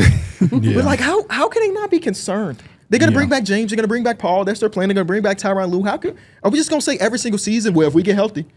When the last 4 done. years we haven't been able to be healthy. I'm done. Next year, if this team is back, Clipper fans, when I'm up here and I'm doubting everything that they're doing, don't talk to me about it. Well, a month Be- ago, be I don't know if y'all understanding. remember, I went on a little rant about there's 2 teams in basketball that were given the benefit of the doubt, even though they haven't done shit. It was the Suns and it was the Clippers. They're both eliminated in the first round. Done. And they didn't even really put up a fight in both of these games. Yeah. So don't talk to me next year when, man, P, they doing this. They ranked this. Don't want to hear it. Don't talk to me about it. I don't care how much I like Paul George. I don't want to. Now, Paul George's the biggest swing, by the way. If he goes to Philly, this team is dead in the water. Yeah, and they going into that new arena. Yep. And you know they want their star power when they talking about switching to a new arena. Kawhi is also a guy that you can't really bank on like him being there and playing the whole regular season. I know this was probably one of his more healthy regular seasons of his career because he played a lot of games, but like realistically, that's not who Kawhi is. And I don't know if I want him playing over 70 games in a year. I was gonna say, if he can't give you 50 games and he still can't give you games in the playoffs, you got to make a decision at some You got to point. really bank on the 50. Yeah. I'm banking on the 50. I'm telling Kawhi Leonard, you're just going to be one of those players who you can't play. You're not going to get awards, brother. Your legacy can come from doing astronomical things in the playoffs. We're not playing for first All-NBA, first team. Like, nah. Because you're right. They did have seasons where he didn't play a bunch of games and he still got hurt. That's when they played. Was that last year against the Suns? He didn't play a bunch of games in the regular season. They thought they was preserving him. You get to the playoffs against the Suns, the knee goes out after you spaz. He was killing. Yeah, he was killing. And then you come this year, he play a bunch of games. They got continuity. They taking a regular season serious. They even go out and get James Harden, and the knee still swells up. Yeah. So I'm just saying, you might as well go for the 50. Try to have some type of preservance, but. I just don't want to hear when we doubting them and we ain't convinced by every single thing that they're doing next year. I don't want to hear any back and forth with the 4 guys up here. We gave them so much grace, borderline bias, and I try to be as neutral of a person as we can be. But the bias is coming from the things we saw of Kawhi. Obviously, I like Paul George. Obviously, we respect Tyronn Lue. Mm-hmm. They went and got James Harden. Norman Powell, one of the best bench pieces. Zubac, probably one of his better years this year, best year of his career, arguably. There was a lot to buy in here. And they showed us a stretch of dominance where they were like really, really good. Yeah, we went to a game and Paul George missed 2 shots on the one shot on the game. Yeah. We went to a game early this season. They beat your Lakers and it was easy. Remember that? Yeah. Or was that last year? That was last year, wasn't it? Oh, this year we went to the Nuggets. we went to the Nuggets. Yeah, it was last year because we were. My mind so. That was Warriors, and then we went to the Clippers. Yeah, we was living it up. That's all the first round matchups, other than Cavs Magic, who again we don't know who's coming out of them. Let's talk about them. Okay. Who y'all got? Game 7. Next time we who's record, the home team? The Cavs. Oh yeah. I got Cavs. I got Cavs. You know the game last night was in Orlando? Or I the forgot. fact that the home team, the higher seed, higher seed gets Game 7. I What wouldn't really conference think side of the conference they on? they on the West. Who do I The have? Weeks is crazy. I got the Cavs. Give me chaos. Give me Orlando Magic. I got Orlando Magic. I want to go Orlando too. I want to see some fun. I think it's gonna be Orlando. The Cavs. What I seen in the Game 6, especially in that fourth quarter, is Donovan Mitchell literally damn near had to do everything. He scored all He their points. did. He He literally scored scored all all the- their points. They were over I seen 6. Isaac everybody Okoro outside catch of that. the ball in the corner and not even look at the basket. What about the 8-second Wide open. violation? The 8-second violation was crazy too. And then he followed it up with giving up an offensive rebound. So There was a lot of stuff going bad for the Cavs in there, and they just needed somebody to give them a little. that 8-second call. Really, I didn't think Evan Mobley was going to finish with under 5 points. I mean, he played a phenomenal defensive game the last 2 did. days. Yeah. So He had that block too. on, He had on 5 Franz. blocks. He Yep. had block on Franz in the game before that. You And saw that then one? Yeah, he had 5 blocks in the game. He had one on the Cole Anthony block was crazy because he Yeah. blocked it and then tiptoed the sideline to keep it in play. Big ass Yep. feet tiptoe. Yeah. But that that was was crazy. play from Cole Anthony where he hit him with Oh, that spin scoop. move and he ooh, All-time that was highlight on the nasty. Cole Anthony highlight reel for sure. But yeah, we can't really talk about the end of that series because we don't know the end of that series. Let's do predictions. Darius Garland was tweaking. On those 2 plays, yeah. He had such a solid first half. Yeah, they too. said that in the backcourt had scored the most points in the paint of any team in any backcourt in the last 40 years. Yeah, last Donovan night. Mitchell wasn't really hitting his 3 balls, but he had over 50. Yeah. No, he had exactly 50. Yeah, 50 actually. of them things. All right, let's get to the best series of the second round, the Timberwolves versus Denver Nuggets. That Ooh. starts tonight. Yes, it I does. cannot wait. How are we feeling about this one? X factors, whatever y'all want to talk My about. favorite thing about the second round is the games don't start at the end of the podcast. We got to rush home. Yeah. This is going to be a really good series, but ultimately for me, I can't go against the reigning champions. I got to go with the Denver Nuggets. I know the popular thing to do is going to go with the Minnesota because it's new, it feel good, they did their thing, and I'm happy for them, and I think that they can make this a series, and I think they will. But ultimately, with the execution down the stretch, the on the same page level is the connectivity that the Denver Nuggets have. Mike Malone, I'm rocking with the Nuggets in 6. I'm gonna go against the grain. Oh, I love it, Darrick. I'm Talk going to me. Minnesota in 7. Wow. I think it's gonna be a 7-game series. I do think that Minnesota has more depth here. I think the Nuggets, they did a good job against the Lakers. But I think a lot of those mental lapses defensively that you saw from the Lakers, you're not going to see that in this round against the Minnesota Timberwolves. They're going to be connected defensively. They got Rudy anchoring them, being a communicator and bringing everything together. And I just think that bench, when you got Nas Reed and Nickeil Alexander-Walker coming off that bench and giving them that extra punch when the starters do come out the game, it's going to be hard for Denver to keep up with that because they second unit don't really have much that can come off and match what Nickeil and Nas Reed is going to bring for them. Good thing that they're not really trying to match it. I would say they got the best starters in the league. They do. They're going to but be They got the best starting five. But still, you still need that. With Minnesota, For sure. they have the legit starting 5, but then they have an extra 2 that could come in and win them a game. I still got to rock with the Nuggets. Even in that first round against the Lakers, they pulled out. I still think they didn't even play their best basketball in that first round. No. And I think Jokic still can play better. Jamal Murray's kind of banged up. I think that's going like the time off gives him a chance to heal a little bit. I just think that we seen from the Suns gave the Timberwolves so much more lift that we're like they can really hang out there with the Nuggets, but they still got to earn that though. I'm not saying they can't, but the Suns was just so bad Nowhere that I near the think that the Nuggets. Timberwolves they got a little boost off of it. The same why I way think you this is said gonna be a 7-game the same way series. you said the mental lapses, the Lakers. This ain't the Suns. It's not. This ain't the Suns. So it's gonna be a really good series. It's going to be a great one. I think I hope it will be. The Yeah. last thing I want is some type of 5-game series when we all expecting 6 or 7. I'm going to go Denver in 7. Denver in 7. Got a lot of love for the Minnesota Timberwolves because when they played against each other last year in the playoffs, Bruce Brown came to the podium after it was over, or after they won the championship. It was like the Minnesota Timberwolves had the best series against us. And remember, that was without Jaden McDaniels. That was without Nas Reed. I think their 2 big lineup causes some trouble for Jokic. I mean, the most trouble you can have for the best player in the world. Yeah, they have the best matchup to guard Jokic. Yes. But ultimately, the best player in the series is Nikola Jokic. Jamal Murray's injury does worry me a little bit. Like, when they played against the Lakers, they beat y'all in 5, but they didn't look like this super superior team. Yeah. I think that they're going to be better now. I'm hoping that week off from Jamal Murray helps him heal up a little bit. It's been a week? No, but Oh. That was Monday. that was Monday night. That was Yeah. Monday. Yeah, that was Monday night. Okay. So close to a week. You're right. Curious to see KCP guarding Anthony Edwards. That's going to be a matchup. KCP guarded some LeBron James last series and did all right-ish, you know what I'm saying? I mean, It's LeBron. It's LeBron. But I do believe that they have all the defensive matchups to make it tough for Jamal Murray, because the Lakers didn't have any point of attack defender that Jamal Murray looked with fear. This other team got some Anthony Edwards minutes for him. It's gonna have some Jaden McDaniels minutes for him. It's gonna have some Nickeil Alexander-Walker minutes for him. It's just gonna be tougher for him to get those shots off. But again, Nikola Jokic is such a bad man. Like, everything I just said made me feel like I'm leaning towards Minnesota, but I just can't look past the defending champion / Nikola Jokic, because the few times that they did play, they let Rudy Gobert be like this roamer, him guarding Aaron Gordon, which I would assume they do again. Carlton Towns has to stay out of foul trouble. That is like the biggest thing for this entire series if And Minnesota's told him. going to have a chance. And did tell him. If he stay out of foul trouble, I don't think there's many teams that can rock with him. I'm not mad at that. But So if they win this, they your final favorite. Yeah. I think so, They too. have to, Yeah, be, right? yeah, they have to. Because that means they beat the Phoenix Suns. I and mean, then they like beat to win Denver the Nuggets. whole thing. Yeah, no. Okay. Yeah. Even if they saw Boston.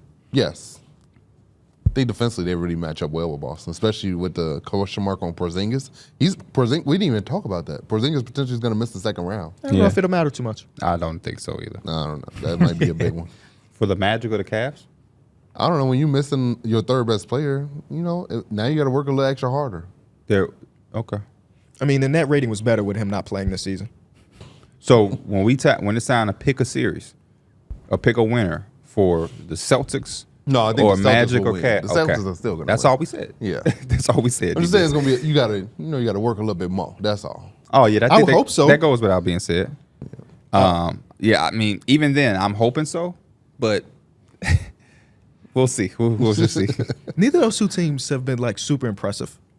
It's been fun. Yeah. Ish. Has it been fun? It has some fun moments, but the Celtics are just even without. I mean, even in the last game versus the Miami Heat. Yeah. How much do you like the Celtics? Are they your East team? Yeah. Okay. I mean, just by default, when Joel's banged up, Giannis is banged up. Is there any way that the Knicks could beat them? Whoa, let's get through Indiana first. I'm just asking a question. I want to see how much you like the Celtics. I'm not even. Yeah. No, I don't think. Actually, no. I don't think there's a world where the Knicks can beat them. Let's go to the other Because Western Conference. he was sounding a little iffy on Boston. The two teams that I thought could beat them are out. Okay. That's fair. Nuggets. I'm sorry. Thunder versus Mavericks. I want to hear D Man. Mills' take on this because he Why? cooking. Because you I'm cooking. You cooking. Oh. I like your I energy guess right so. now. This was tough. You gotta go man. to the source of the this is energy. tough. You gotta I go think to this is the seven. I think this is another like 6 or 7 game series. For sure. I agree with that. Yeah. I'm leaning towards Denver. Not Denver. Dallas. I said Denver. I think I am too, I'm yeah. leaning towards Dallas. I think I am too. I think the way Kyrie just showed us defensively how he locked in that last series was very impressive. Boy defending like he just got traded. Yeah, He was sitting in that chair, D Mills. He was Yes, sitting in that chair. It didn't matter if it was Paul George, James Harden, Norman Powell. It didn't really matter. Kyrie felt like he had that locked up. Especially when you're talking about going into a series where the question mark for the team is their defensive mentality of the backcourt. And I feel like that whole backcourt, Luka had some defensive moments in this series. Kyrie sat in the chair. I think they're ready for this next round matchup. Shit, they gonna have to defend because they gonna be putting in all them actions. Yes. I'm a roll with OKC in I this like one. it. I like that. I'm gonna go OKC in 7. Yeah. I still think that the offense for the Dallas is just so damn predictable. You always kill me when you say for the Dallas. for the Dallas, for the Mavericks, For the OKC. they offense is just so predictable. And Kyrie and Luka, they amazing offensive players, like some of the best we ever seen. OKC just got a little bit better defenders than the Clippers do that can hang with them on the perimeter, and they're gonna make it tough every shot. I think they gonna they gonna have to be as good as they were offensively as they were when they were top notch. How y'all trying to hire Jason Kidd and he on a playoff run?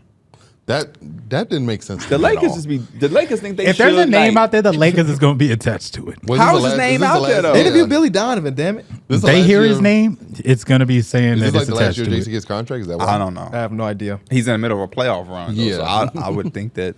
Was it like they monitoring his situation in case he Said get something fired? about Tyronn Lue. Then this morning it was like Tyronn Lue and the Clippers are talking extensions. You know. They said we want anybody, damn it. If he was in the playoffs coaching. If I was the Clippers, there's no way I'm looking at what's happening and be like, this is Ty Lue's fault.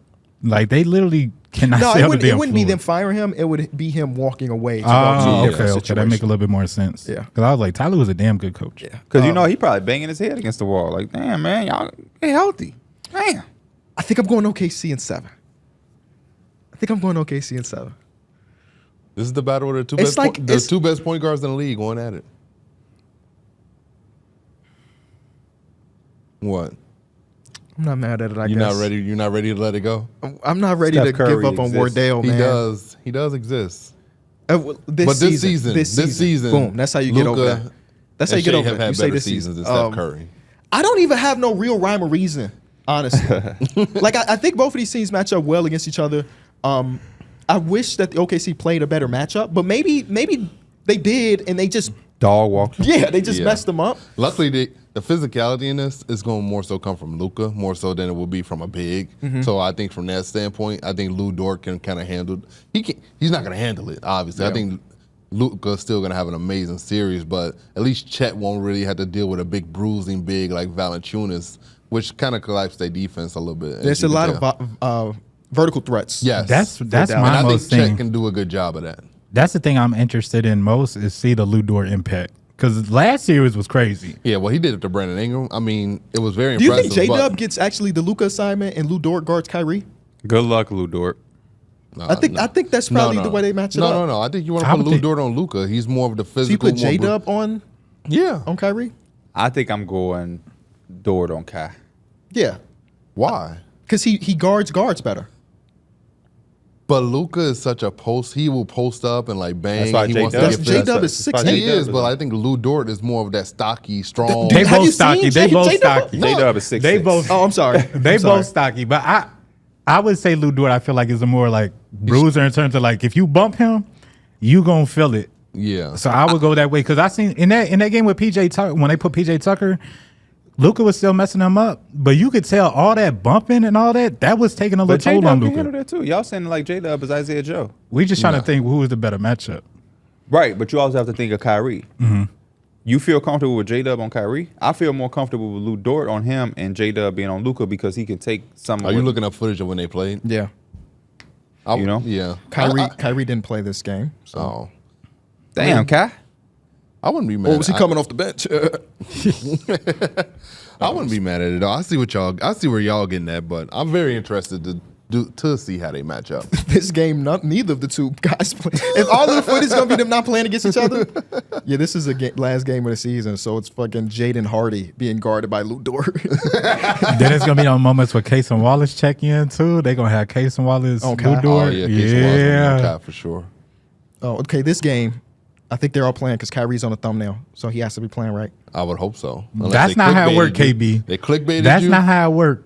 Hey, Luka's not playing this one. They got Josh Green bringing the ball up the court right So now. we have no frame of reference of how they gonna match up. Bro, no way that they didn't play against each. No way. I'm going to the.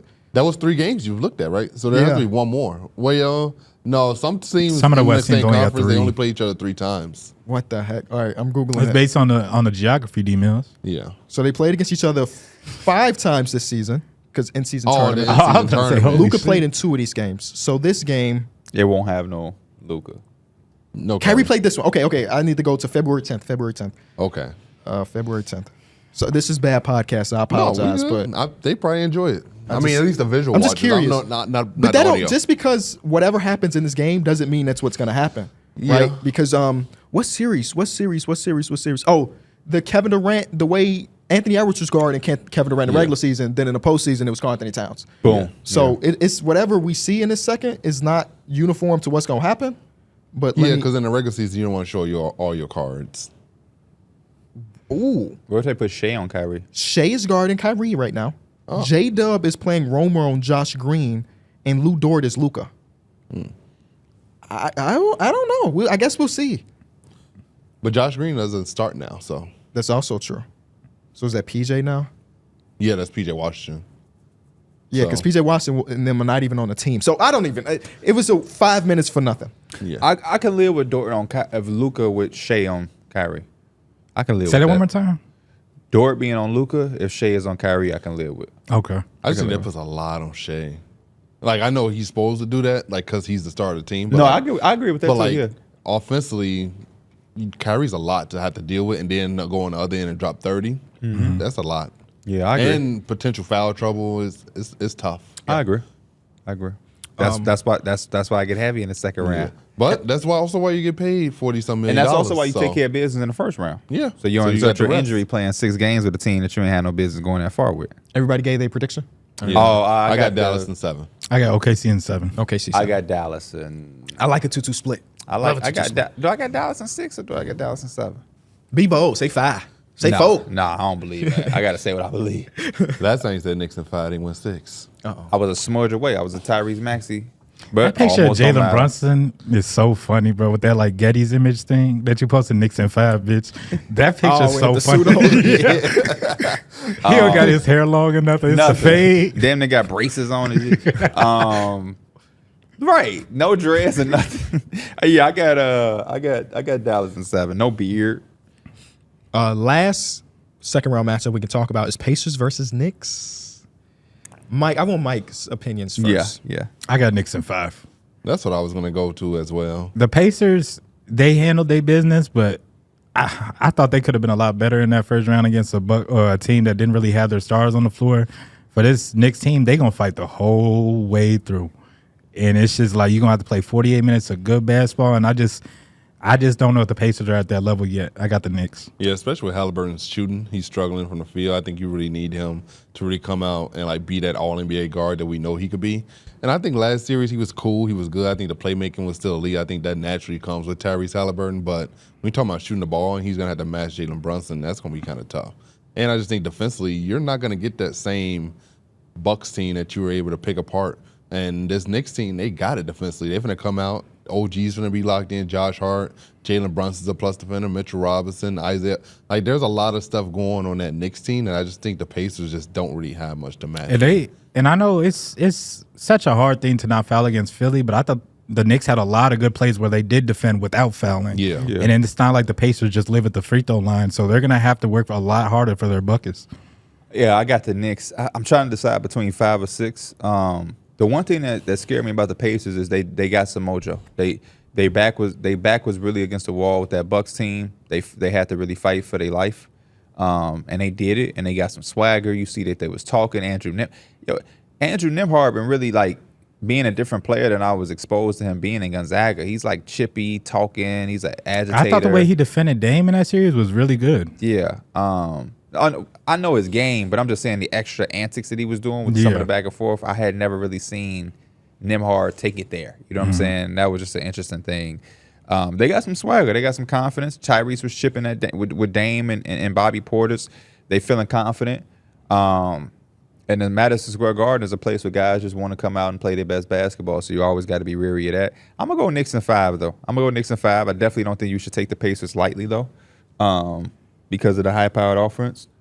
But because we're so willing to do the little things, because we are so gritty, because we can figure out how to guard almost anybody, and coming off what we just came off of, I think we're extremely confident and we are extremely aware and we sharp. And we had some hiccups against the Sixers that I think could help us the rest of the playoffs, like losing a 6-point lead in 28 seconds. Those are the type of things that I want to happen early and not later. I thought winning the games when Jalen Brunson wasn't shooting well, and then also for Jalen Brunson to not be shooting well and still take 30 shots or whatever, and then get himself going to the point where it's, man, I got 40 easily. You know, so I think they battled over a lot of humps in that first round. So that's 2 games on the road too. Yeah, I was gonna say adversary is That word's kicking your ass. adversity Adversary? could help the means. You know what I'm saying? Like, it's going to help you go through and teach you different lessons and show you stuff that a lot of teams, when they just busting ass, they don't see till it actually like shit hits the fan. I still do think the Knicks can dominate that offensive board, though, especially against this team. Miles Turner isn't that great of a rebounder himself, so like if you could do it against Joel Embiid going in this series, I think that's still something you can capitalize on a lot. They're a team rebounding team. One thing that scares me a little bit, I got Knicks in 5, by the way. The one thing that scares me a little bit, scares maybe the wrong word, but that I'm monitoring, I guess, is that with the 76ers series, that's a slow-paced offense. You can crash the glass and feel very good because other than Tyrese Maxey, nobody's getting out on the break. The Pacers' whole identity is that. So hypothetically, if 3 players crash in the glass for the New York Knicks and you don't get an offensive rebound, off to the races for the Pacers. I just don't think they have the I don't want to say talent because that feels disrespectful, but I think the Knicks are the better team at the end of the day. Yeah, they are. Jalen Brunson averaged 35.6 points per game versus them this season. I don't know what they can really do about that. So I'm gonna go Knicks in, let's say 6. I'll give the Pacers 2 home games. Knicks in 6. Oh, if we can win in Philly, we can win anywhere. Well, Boston is a tough place to win in. So, Yeah. but I know who I'm rooting for though. the Pacers. No, I'm actually not rooting for anybody. Why? Because I hate the Knicks And and the Pacers in my division. I want both teams to lose. But Jalen Brunson is a Chicago native. Anybody on the Pacers from Chicago? Anybody from the Pacers from Chicago? Not that I could think Tyrese Halliburton's the homie. Don't even need to be from Chicago. That's my homie. Tyrese Halliburton is the homie, but he not homie enough for me to not pick my Knicks. And you better play well because if you start that 2K league again for 5 games, in those 5 games, I'm gonna talk my shit. I was just looking at it. That league is still going on. Like, it still For real? exists. And we're still Did in it the hit the playoff playoffs? number 1. Oh, wow. Yeah, we gotta wait for him to get out the playoffs. Then he can resume. I did not know they were still playing games. That shit lasted for like 4 days, Literally. and then that was it. I mean, That's 2 because they YouTube videos. did the old era. Do current. Yeah, the Them old players. The third drafted I was player. That I was like, whole era was kinda cool. It was enjoyed cool, a but the little players suck. It was players cool to are see good. like They they had had no like a young badges. Rondo in there, just like The idea, a rookie. if they do it better next year, where they give them actual badges, the badge discrepancy from the back then to now was terrible. Yep. Who do you think has a better overall? Current Josh Hart or Hedo Turkoglu in that era? Current Josh Hart. Whoa, I'm gonna go Hedo Turkoglu in that. It is Hedo Turkoglu, but it's very close. I just went with the trick when it question. shouldn't be because of the badges and stuff. But When we were talking about free throws, see if you could pull it up. Who has had the highest points per game in a season with the lowest amount of free throws? If that makes sense. I see what you mean. Or who's been the leading scorer in the NBA with the lowest? Like, what's the lowest amount of free throws attempted by a leading scorer in the NBA? I see what you mean. Okay, let me see if I can do that. Let me That see would if be I a can do very interesting rabbit hole to try to go down, because usually these are guys who get 8-9 free throws Yeah, a like game. Kevin Durant. Is there a 4 attempt free throw leading scorer in NBA history that happened, and or is that is it just virtually impossible? That's you think that's possible? No, because you have to get the easy ones. Like you have to. What's the lowest amount of free throw attempts you think a leading 7. scorer of the NBA can Probably have? 7. Yeah, like 6 or 7. 6 or 7. All right, well, I'm looking into it, so y'all gonna have to. So fill I'll some probably. time. I know Steph Curry has done it. I feel like Steph probably. I know he shoots a high volume of threes, so like his free throws might not be as high, but he still does get to the free throw line. Steph Curry in the year that he won the scoring title with 6 free throw attempts a game. See, that might Be one of the lower that ones. might be Because one he of the carried lowest about a ones. 3-point shot. Yeah. For like, Everybody else here, we're talking 10 attempts. Oh, Steph Curry in 2015-16, 5. Oh, Boom. so he did it twice. He did it. Damn, Steph. Like Brody years, he's got double digits. Kevin Durant year, he's got 9.9. Carmelo year in 2013, 7. Okay. 7 for Kevin Durant his year. I'm very surprised Melo is at 7. But every other one of these years, we're talking 8, let's say 9 to 12 free throw attempts per game. Even Kobe, Allen Iverson, 10 free throws per game. T-Mac, 7.5. Pete Maravich in 1976. But also, they didn't even get as many possessions back then, too. So these but dudes. I feel like you just like, especially as a scorer, you always taught to get the easy ones and like get to the line. I feel like that's something they probably preach to scorers, to like get to the line, because you said it earlier, you get a chance to like gather yourself. The clock stops, you put points up, you get to talk to your team. It's just like, it's more than just taking the free throws. Yeah, no, I'm looking at it, and Steph Curry's, what I said, 5.6 or whatever, that's the lowest by far. Nobody's even coming close. I'm all the way in the 80s, and we're talking double-digit free throws for Bernard King, and Adrian Dantley took 12 Shout out free to throws. the team. Pete Ooh, Maravich. Here it is. Oh, wait, this is 8.2. still higher than Steph. Alex English averaged 6, Oh, okay. But- Smooth butt Alex English. and he ain't had no three-pointers either. So he was just buckets. George Gervin with 7. You So, know what yeah, Alex English is? it's Yeah, Steph, New it's York Steph Curry. Knicks. Not New York Knicks. Oh, you are I bugging. meant to say Denver Nuggets. Okay, I don't know why. I don't know why. Okay, I said no, New York you Knicks. you he corrected good. You got himself. it. Yeah, you good. Yeah, even if we get down to Jerry West was attempting 10 free throws a game. Let's talk about Jerry West foul baiting. Let's do that. Rick Barry. Will was he Will at? Chamberlain was averaging 13. How much was Rick Barry at? Oh, I'm already past it. You think Will Chamberlain was foul baiting, or they was fouling shit out of But him? Will Chamberlain has a year where he attempted 11 free throws a game. I'm sorry, 17 free throws a game. He made 11. Oh, Attempting 17 free throws a game is crazy. Insanity. So, yeah, you got, spoiler alert, you got to get to the free throw line to score a bunch of points. That's just basketball. And Luka and Shea is going to do that a lot in that series. Yes, they will. And I'm okay with it. Let the Yeah. boys hoop. It do. It just be pissing me off sometimes when it's just like we can't get through 2 minutes of the basketball game without a whistle.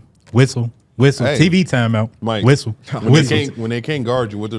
They resort. They gotta to just foul hacking. you. They He don't know resort to about just that, though. hacking. He don't know They about gotta foul you. Let's talk rap. That's the end of the NBA section. Team of the Drake or podcast. Team K-Dot? I do want to say, Let's get to for unplug. the people that are new around Team here, rap fans. when True. our show was starting out, we were not a basketball podcast. Culture, We were culture. We were sports. We were rap. We were everything. fashion. But then we got to the first episode and we only did basketball. So it was like, It you know was what? like, This is our lane. This is our good. lane. This is good. But yeah, I mean, even our name now is hip hop related. Like that's Yeah. part of Yep. who we are. I mean, basketball and hip hop kind of do They called it. Yeah. They so synonymous. That's the first thing I'll say though, Mike. You got a is, couple words that are kicking your ass today. I think we talked about it a lot in the Discord, and I've been saying it the whole way, even back when it looked like J. Cole would be involved, which is another topic I'm gonna bring up at the beginning of this. I think when you sit back, and we're obviously adults. You know what I mean? There was a time where we used to be like some of the people we see on Twitter, extremely biased, 16-year-old in high school talking at the lunch table.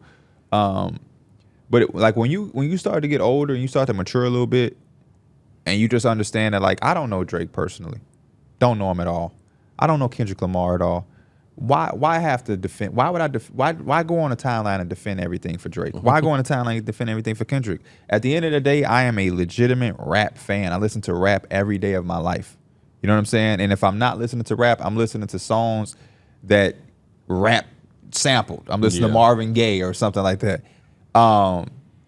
And we're just eating as fans. Somebody in one of my group chats just said this is like Kobe versus LeBron if we ever got that finals. And it's like, yeah, sometimes you just want to win as a fan. As fans, we just win. You know what I'm saying? And I just feel like this battle is doing that. And I got respect for so much for both of them because we've kind of needed this. Our genre was really kind of dying out in a certain way, and there was it was this microwave era with just a lot of not lasting music and not any real credible moments.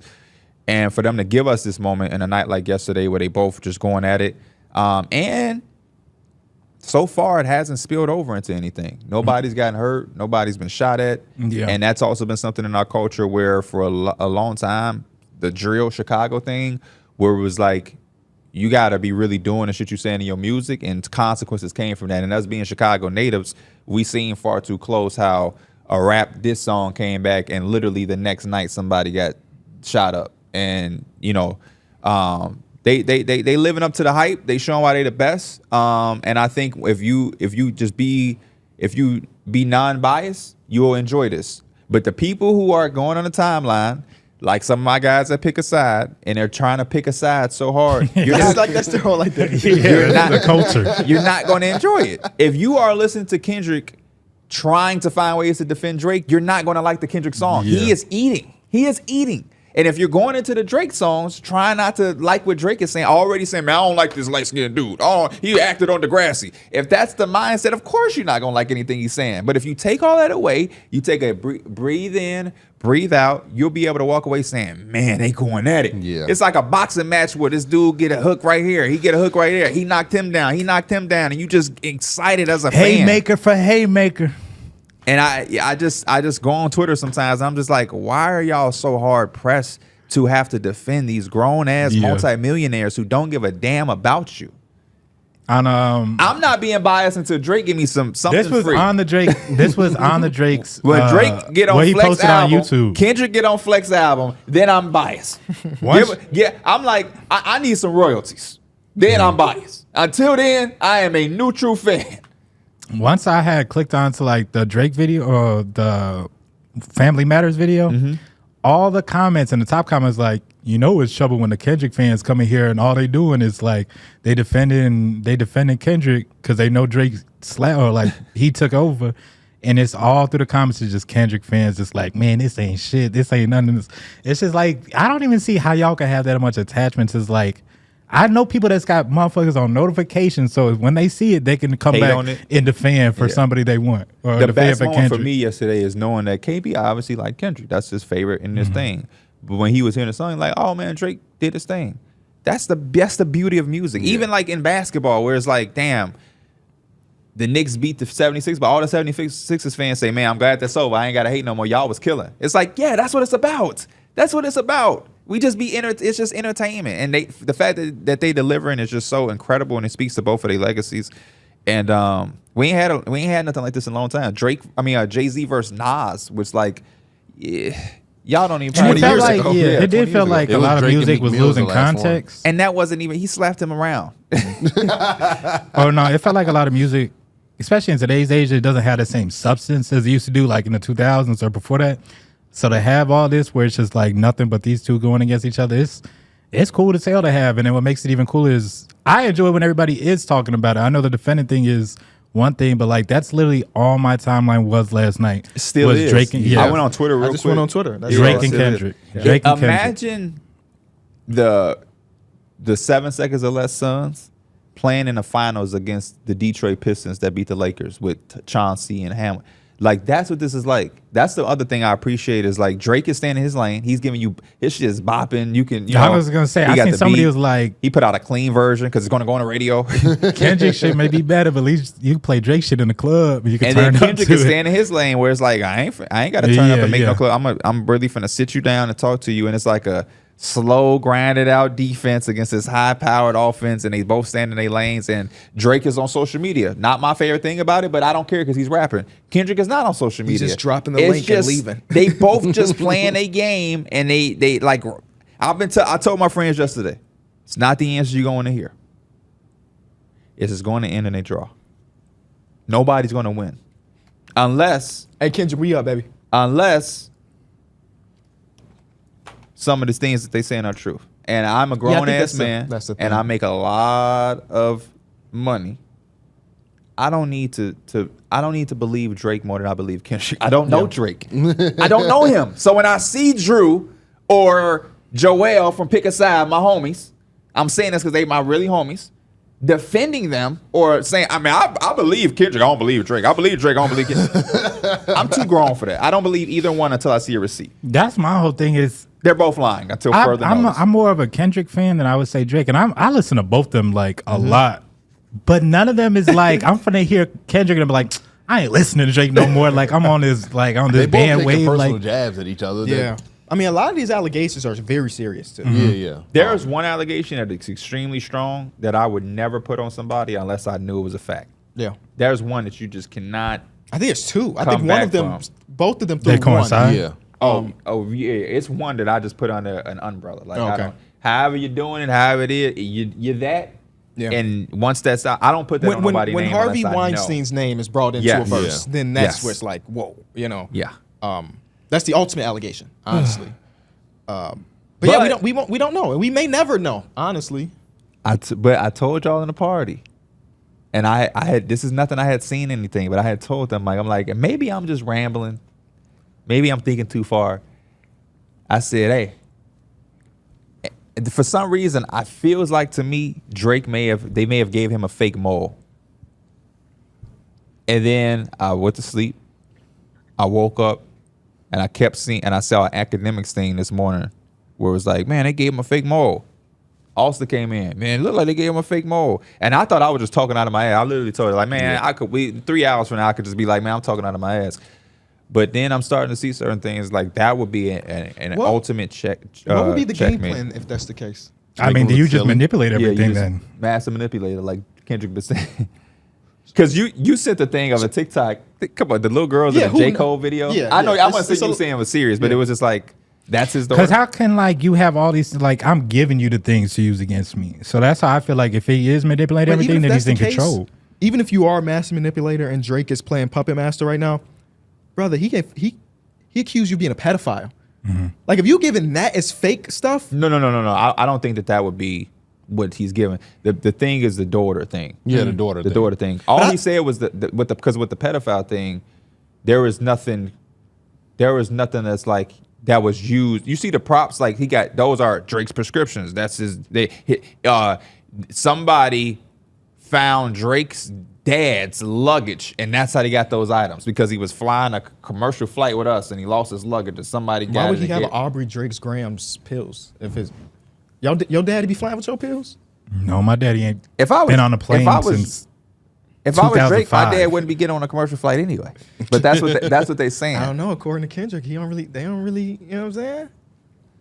I don't know, man. It's fun. I think they're both throwing haymakers. It's Yeah, fun. they are. That's all I care about. It's fun. Are we getting more haymakers? I hope so. That's y'all- that's the interesting But part. so Kendrick dropping that, I think that's like the best thing about it is Yeah. that we got 10 minutes of Drake being the topic, and then Kendrick was like, "Nah, shut You up." know what would have been way crazier is if like RDC already dropped their skits. a real mole. I don't want to say. RDC so fast with it. I don't want to say a real mole, but the ultimate thing that would have been like, this is over, is if Kendrick's diss that he dropped was responding already to the shit Drake was saying. Oh, Well, no, yeah. I think That's why So- I kind of thought it did coincide because I felt like they both had the titles. Yeah, the it was title. Where they Family play on Matters. words, Family Matters, and Meet the Grams. Yeah. No, I'm Sitcom saying titles. lyrically, Yeah, he didn't could've say changed anything. He could have changed the title before Yeah, he released lyrically, it. he didn't say anything that addressed what Drake said. If he was like, if he had a song, it was like, I knew you was gonna try to use that against me, or blah, blah, blah, blah, and or if he started the song off like, I knew you was dropping, mother, or without anything, it would just been like, oh man, there is like a real person who's feeding him. You know what I mean? Because like if you put out a 7-minute diss and I'm already answering certain things you said, or I'm beating you to the punch and responding in 10 minutes, like responding, not responding song for song, but responding to lines and bars. Why you say that about Rocky? Or why you say that about the, you know what I mean? That would have been like, whoa. I think that now listen to both of all of the tracks a lot. It felt like Drake was responding to what Kendrick was saying and then throwing his shots. Where Kendrick is not responding to Drake. He's just saying like, here's Yeah. the next thing that we need to talk about Yeah. you. Euphoria, he responded. Yeah.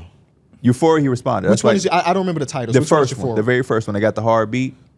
Okay. Because right. he's in there saying like, Right. you want to see my splits? Right. Oh, you know, okay. you Yes, wanna yeah, see you're that? right. You're absolutely So right. he responded in that.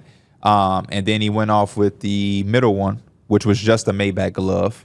Yes. Yep. I didn't 616 listen to in that LA. one yet. Yeah. 616. Don't skip shit. Don't let. How you missing the big part of the beat? Yeah, don't skip shit. Especially if you're gonna skip anything, don't skip Kendrick shit because he's real diabolical with it. Even though that's probably my least favorite of the tracks that in the disc so far. Which one? In the feud, the one with the glove. This is gonna surprise you. My least favorite one was last night one.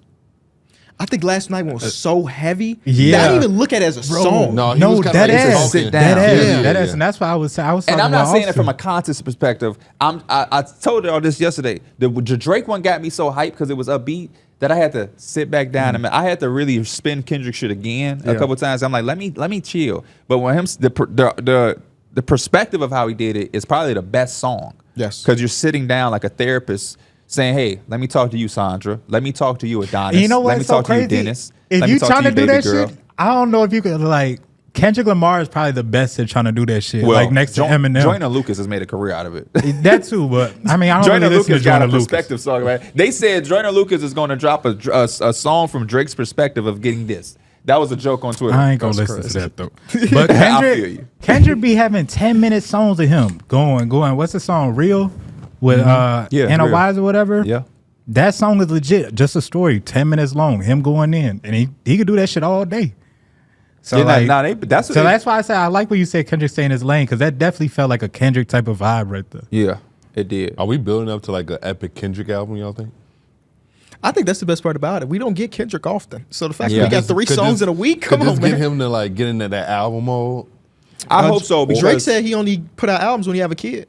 I hope so because no, that was the A$AP Rocky. Oh, was it? You got to drop again and have a kid, but he's saying Oh, okay. Um, Okay. that was my thing with about last night's song too. It's not that it ain't good. I'm just going off of my ranking. I like Euphoria because I love Kendrick on his That's my hard favorite shit. one. By Yeah, I far. love when he's on his hard shit. Relax. Then the second one, I love that beat, and I love when he raps kind of braggadocious and he stunting because the way he's stunting, the way he flex ain't the typical rapper flex. It ain't like I'm popping. Oh, I got a big ass chain. He was like wine cooler on my white tee. He was really that's that K-Dot shit. Yeah. 616 and oh man, he was really flowing on there. He was really flowing on there, and that beat is so man. That Al Green sample is so incredible, and to just hear him flow. He said something like, "I don't buy a Phantom, I buy yeah." Like he was just in his bag. I love when he rap like that. So I'm hoping if we do get a Kendrick album, I'm hoping it's more like that and less Mr. Morale. Mr. Morale is cool and all of that, but Kendrick, I don't need you to be. I ain't gonna, the one Malcolm line X. that Drake said that had me cracking up, but he's like, "Why you always rapping like you trying to free the slaves?" Yeah. That shit had me cracking up. Mason gonna go on a group that man, he can't say that. That was like just sit down. The thing that actually made me laugh from Drake, he was like, "Yeah, fuck the big 3. It's just Big D, and they got a video to prove it." I'm like, bro, what is you? And it's on the way right he said it. That was my favorite song, the last part. And they got video proof. He said, our son should go play at the park. 2 light-skinned kids that should be cute. I was like, oh, yeah. The way he flipped the... Didn't he also say that Kendrick's son is the same? Is that might be the line you're talking about? 2 light-skinned kids, Kendrick's son and Yeah. Adonis. And I saw a picture. Kendrick's son is like Mike's complexion. Yeah, They're not even really light skinned. Remember Mike was saying he was light skinned? We had to tell Mike that like you caramel, Brody. He was acting like light skinned, He's like, not man. responding to texts. He said, I'm light skinned. We like, Mike, you caramel. But technically, I guess you are. I mean, you lighter than me, so yeah. You light skinned. Some people have called me light skinned. We ain't doing that. We don't do that colorism up here. You whatever you want to be, brother. But you black. I'm a black man. You a black man, but you whatever you want to be. My favorite part of the Kendrick one from last night is when it was like he doubled over. You lied about the. You Yeah. lied about- Yes. Woo! Yes. And that's at the end of the song too. And My then it favorite is ends when with he fuck a told- rap battle. This is a lifelong battle That with was yourself. the yourself. line Yeah, that was no, like, the, oh my god. the way he ended it with that bar was, That was cold, hard. bro. That was- yeah. Like when you listen to that, you like, damn. I like how he sat down Adonis, but he didn't like. He didn't. He didn't He go didn't- hard. no, He didn't it's go not at like- Adonis. He Yeah. went into Yeah. he built up your son. It's like while a tearing therapy you down. session. He said Yeah. when you turn 18, Yeah. listen to this. And He then said never something. code switch, whether right or wrong. You a black man. Yeah.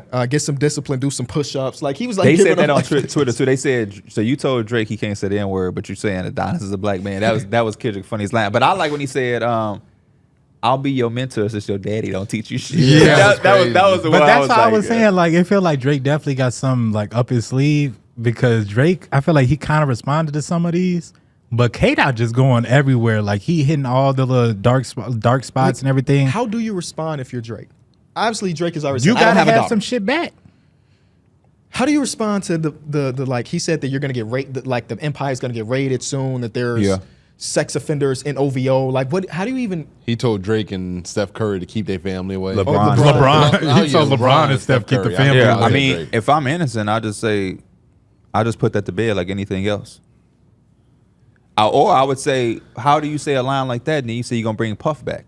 Seeing what Puff is going through, you have a line saying you're gonna bring Puff back, because that's really the thing that is he's been doing with Kendrick. Like, you say one thing, then you do this.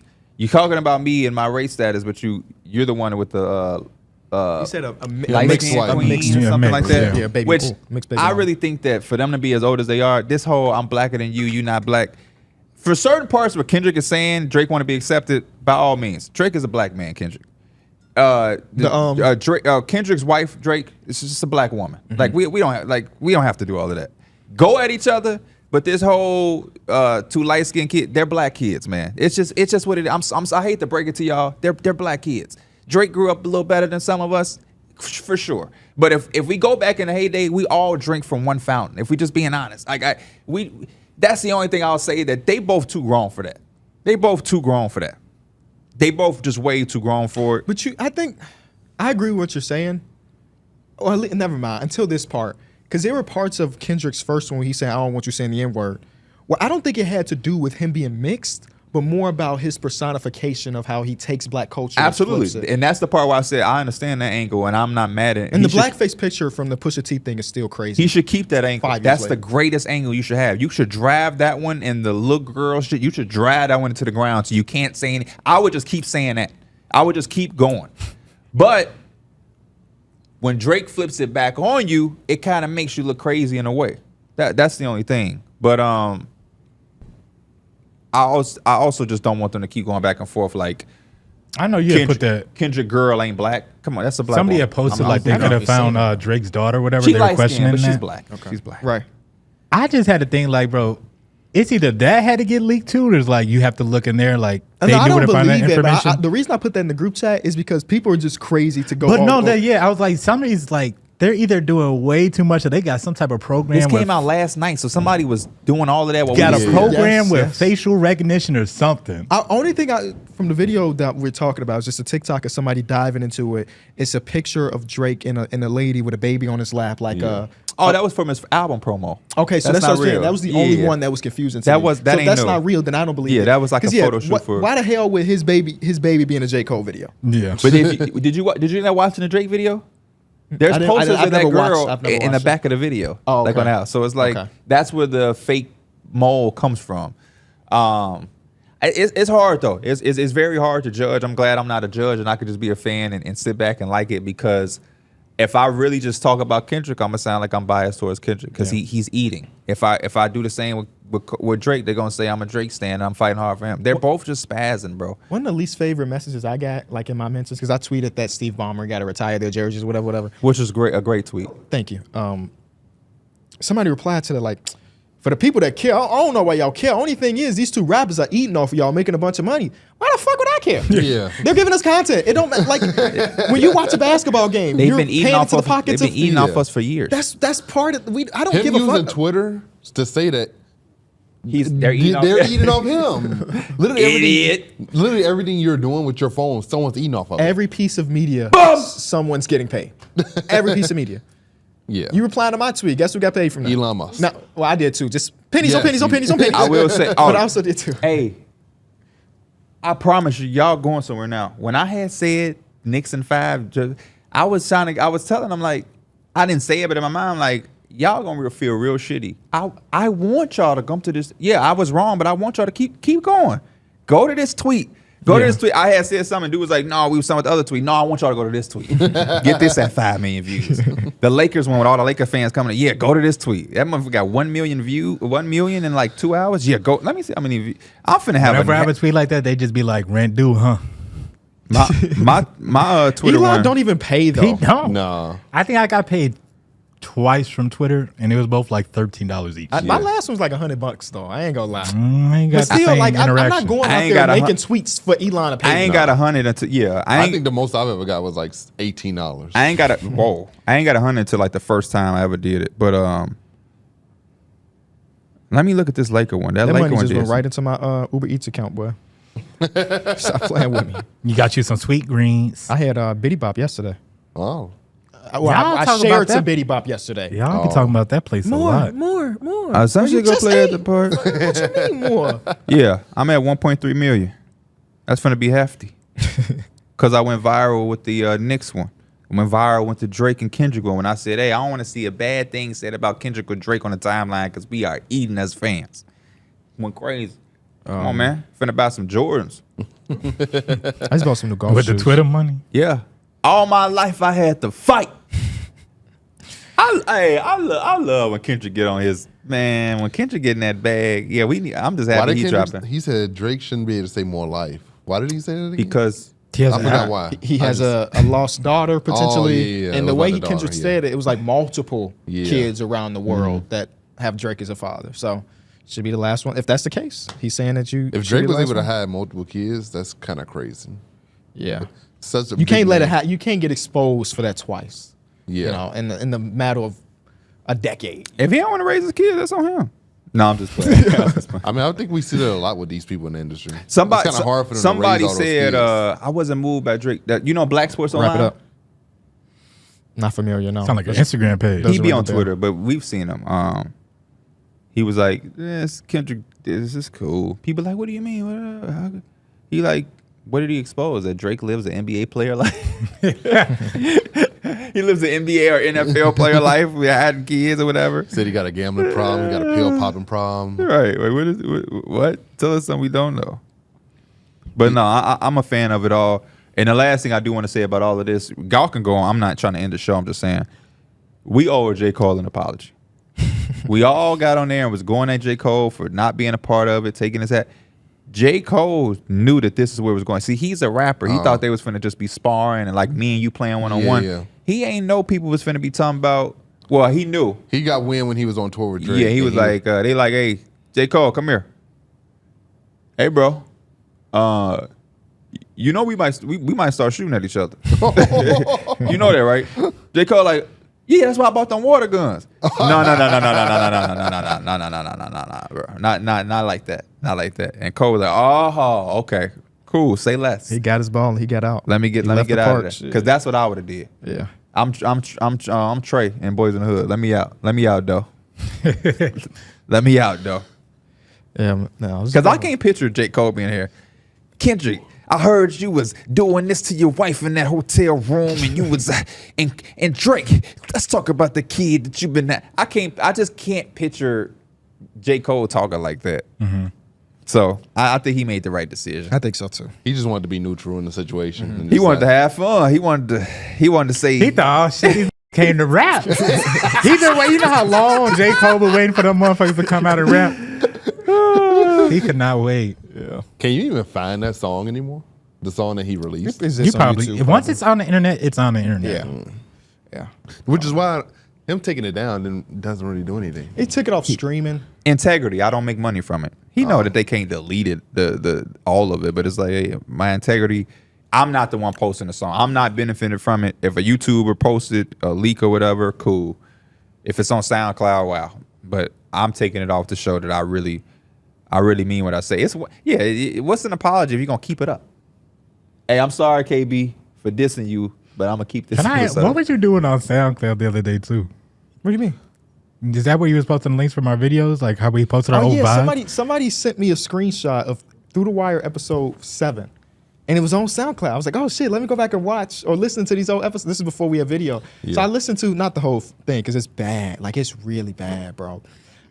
Like hell bad. Like it was our 7th episode ever there. That lets you know how bad it was. Y'all on the ends. If it wasn't like there was no visual podcast. Yeah. So y'all ass did not exist in the first episodes, bro. Y'all didn't exist other than me introducing y'all. Like we got D Mills, we got Mike, we got P, and y'all were like, yo. And that was it. Y'all just kind of sat around and gave one-word answers when we was talking. Who you got about to win the stuff. West? Lakers. And then in that episode 8, that was the first time you ever did that intro. Yeah. Oh yeah. Which Through was the like cool to wire. have. And I sang it sounded like so Drake, nervous. like the song. Yeah. Through the wire. No, I sang it like the song. Oh. I didn't Through do the wire. Yeah, I didn't do mine. No, don't say You that no didn't more. do your version. That ain't Yeah. mine. I was singing the song though. Oh, okay, word. You just say ballers. You put numbers on the board. Can't live and say I bought a Michael Kors. That's a wrap for the boys. Be sure to tune in Tuesday at 2 o'clock Eastern time for numbers on the Prediction. board linear. Any more diss songs for now to Tuesday episode? No, Okay. I think Drake has to sit on it a little bit. Okay. He got to make his music video. You know how it be. Yeah. But Kendrick might have some shit ready for when he. I thought that shit was funny when he had that. He basically copied that song he did with Sexy Red and SZA, and he put that in that verse. Oh yeah. Or he do was talking- Kendrick now respond with a music video? No. No, I don't think anybody He's want gonna to do his watch. dance. I don't think anybody want to watch 7 minutes of him being a therapist. I'm not even being funny. He Like, might, he used AI generation before. He might have somebody sit in the therapist chair and AI generate Drake face on it, Adonis face. That's the Sandra's type of face. shit I would imagine him doing too. I hope he doesn't though. I think that goes a little too far. Well, he like to go far. Maybe I just hate AI. I just hate AI. if Maybe he that's if what he it was is. going to do it, he should have did it now. I don't want a music video to this. Yeah. Make a music video to Euphoria. I want to see him do his dance. That's my favorite. thing about Kendrick right now. Drop a 50 bag for the meals to get a pop. Look, Drake said that only time your shit pop is when Keem is on it. Or Yeah. something like that. Yeah. Keen writing on it. I thought that was cool. And then people was like, does Drake know that Kendrick is writing for Keem? I love the end of the thing, the end song, the way it I like the way it starts too. Maybe you shouldn't start off a song saying, yeah, Nigga, I know that you mad. you brought up my seeds, I deal with his dad, and it is a. And then- bro, he always going. How many beat switches in the next disc? Yeah, that was 3, right? Yeah, That's that was just really 3. 3 songs. He really dropped 4 songs. He dropped the 3, and then he dropped the one where he was imitating Kendrick at the beginning. Now it's raised, last stand back next to you and her. Did you hear that one? Yeah. Oh, okay, yeah. You know I'm on K-Dot side though. That's I one of don't my care. favorite K-Dot songs too. Hey, Just like you, I wonder what bro, that's for. monster song. Yeah. The fact that there was a Lucy, Yeah. I like that, and I like hola, Yeah. hola, hola. I swear I heard that's bro. Give me experience. But no. I swear that was on like one of the because it goes like in alphabetical order, and it was that all right? So it's like at the top of the playlist. Oh, yeah. No, the You one get that your used to be at car? the top is Yeah. ADHD. ADHD Because it was too. A Yes. dot, yeah. Yeah. When you get in your used- car, it's a fuck. Yeah. Yeah. Somebody made a tweet, and I didn't know that was How happening does to that get? everybody. Fuck that. Is Yeah. that the beginning of ADHD? I get in my car, plug my phone up. We probably got hella streams off that. Just have Yes, bro. That's what you got to But do that for your was next before album. streams. True. Oh, yeah, true. Yeah. I just have to have the most alphabetical. Yeah, when we get into the first booth, song. It's just got to be a period. I want to That's it. rap now. When we get in the booth, what podcast can we diss? You already did. Pick a Pick a side side. 4 times today. I ain't dissed him. I told him the truth. That's probably how Kendrick feel right now. I ain't dissed him. I told him the truth. I love him. And I talked to Joel. That's exactly what Kendrick said. He said, I ain't got a hate bone in my body. I talked to Joel and I talked to Drew. I didn't say nothing to Riv. I didn't say nothing to Joel. All right, that's where you got to jump in there. Oh yeah, I got it. I got it. I got to be Kendrick and I got to be J. Cole in this one. Lord 'Cause knows Drew, I got Drew the did dirt me a for it. decent in Vegas last year, so Yeah. You heard me. I got dirt for it too. Oh.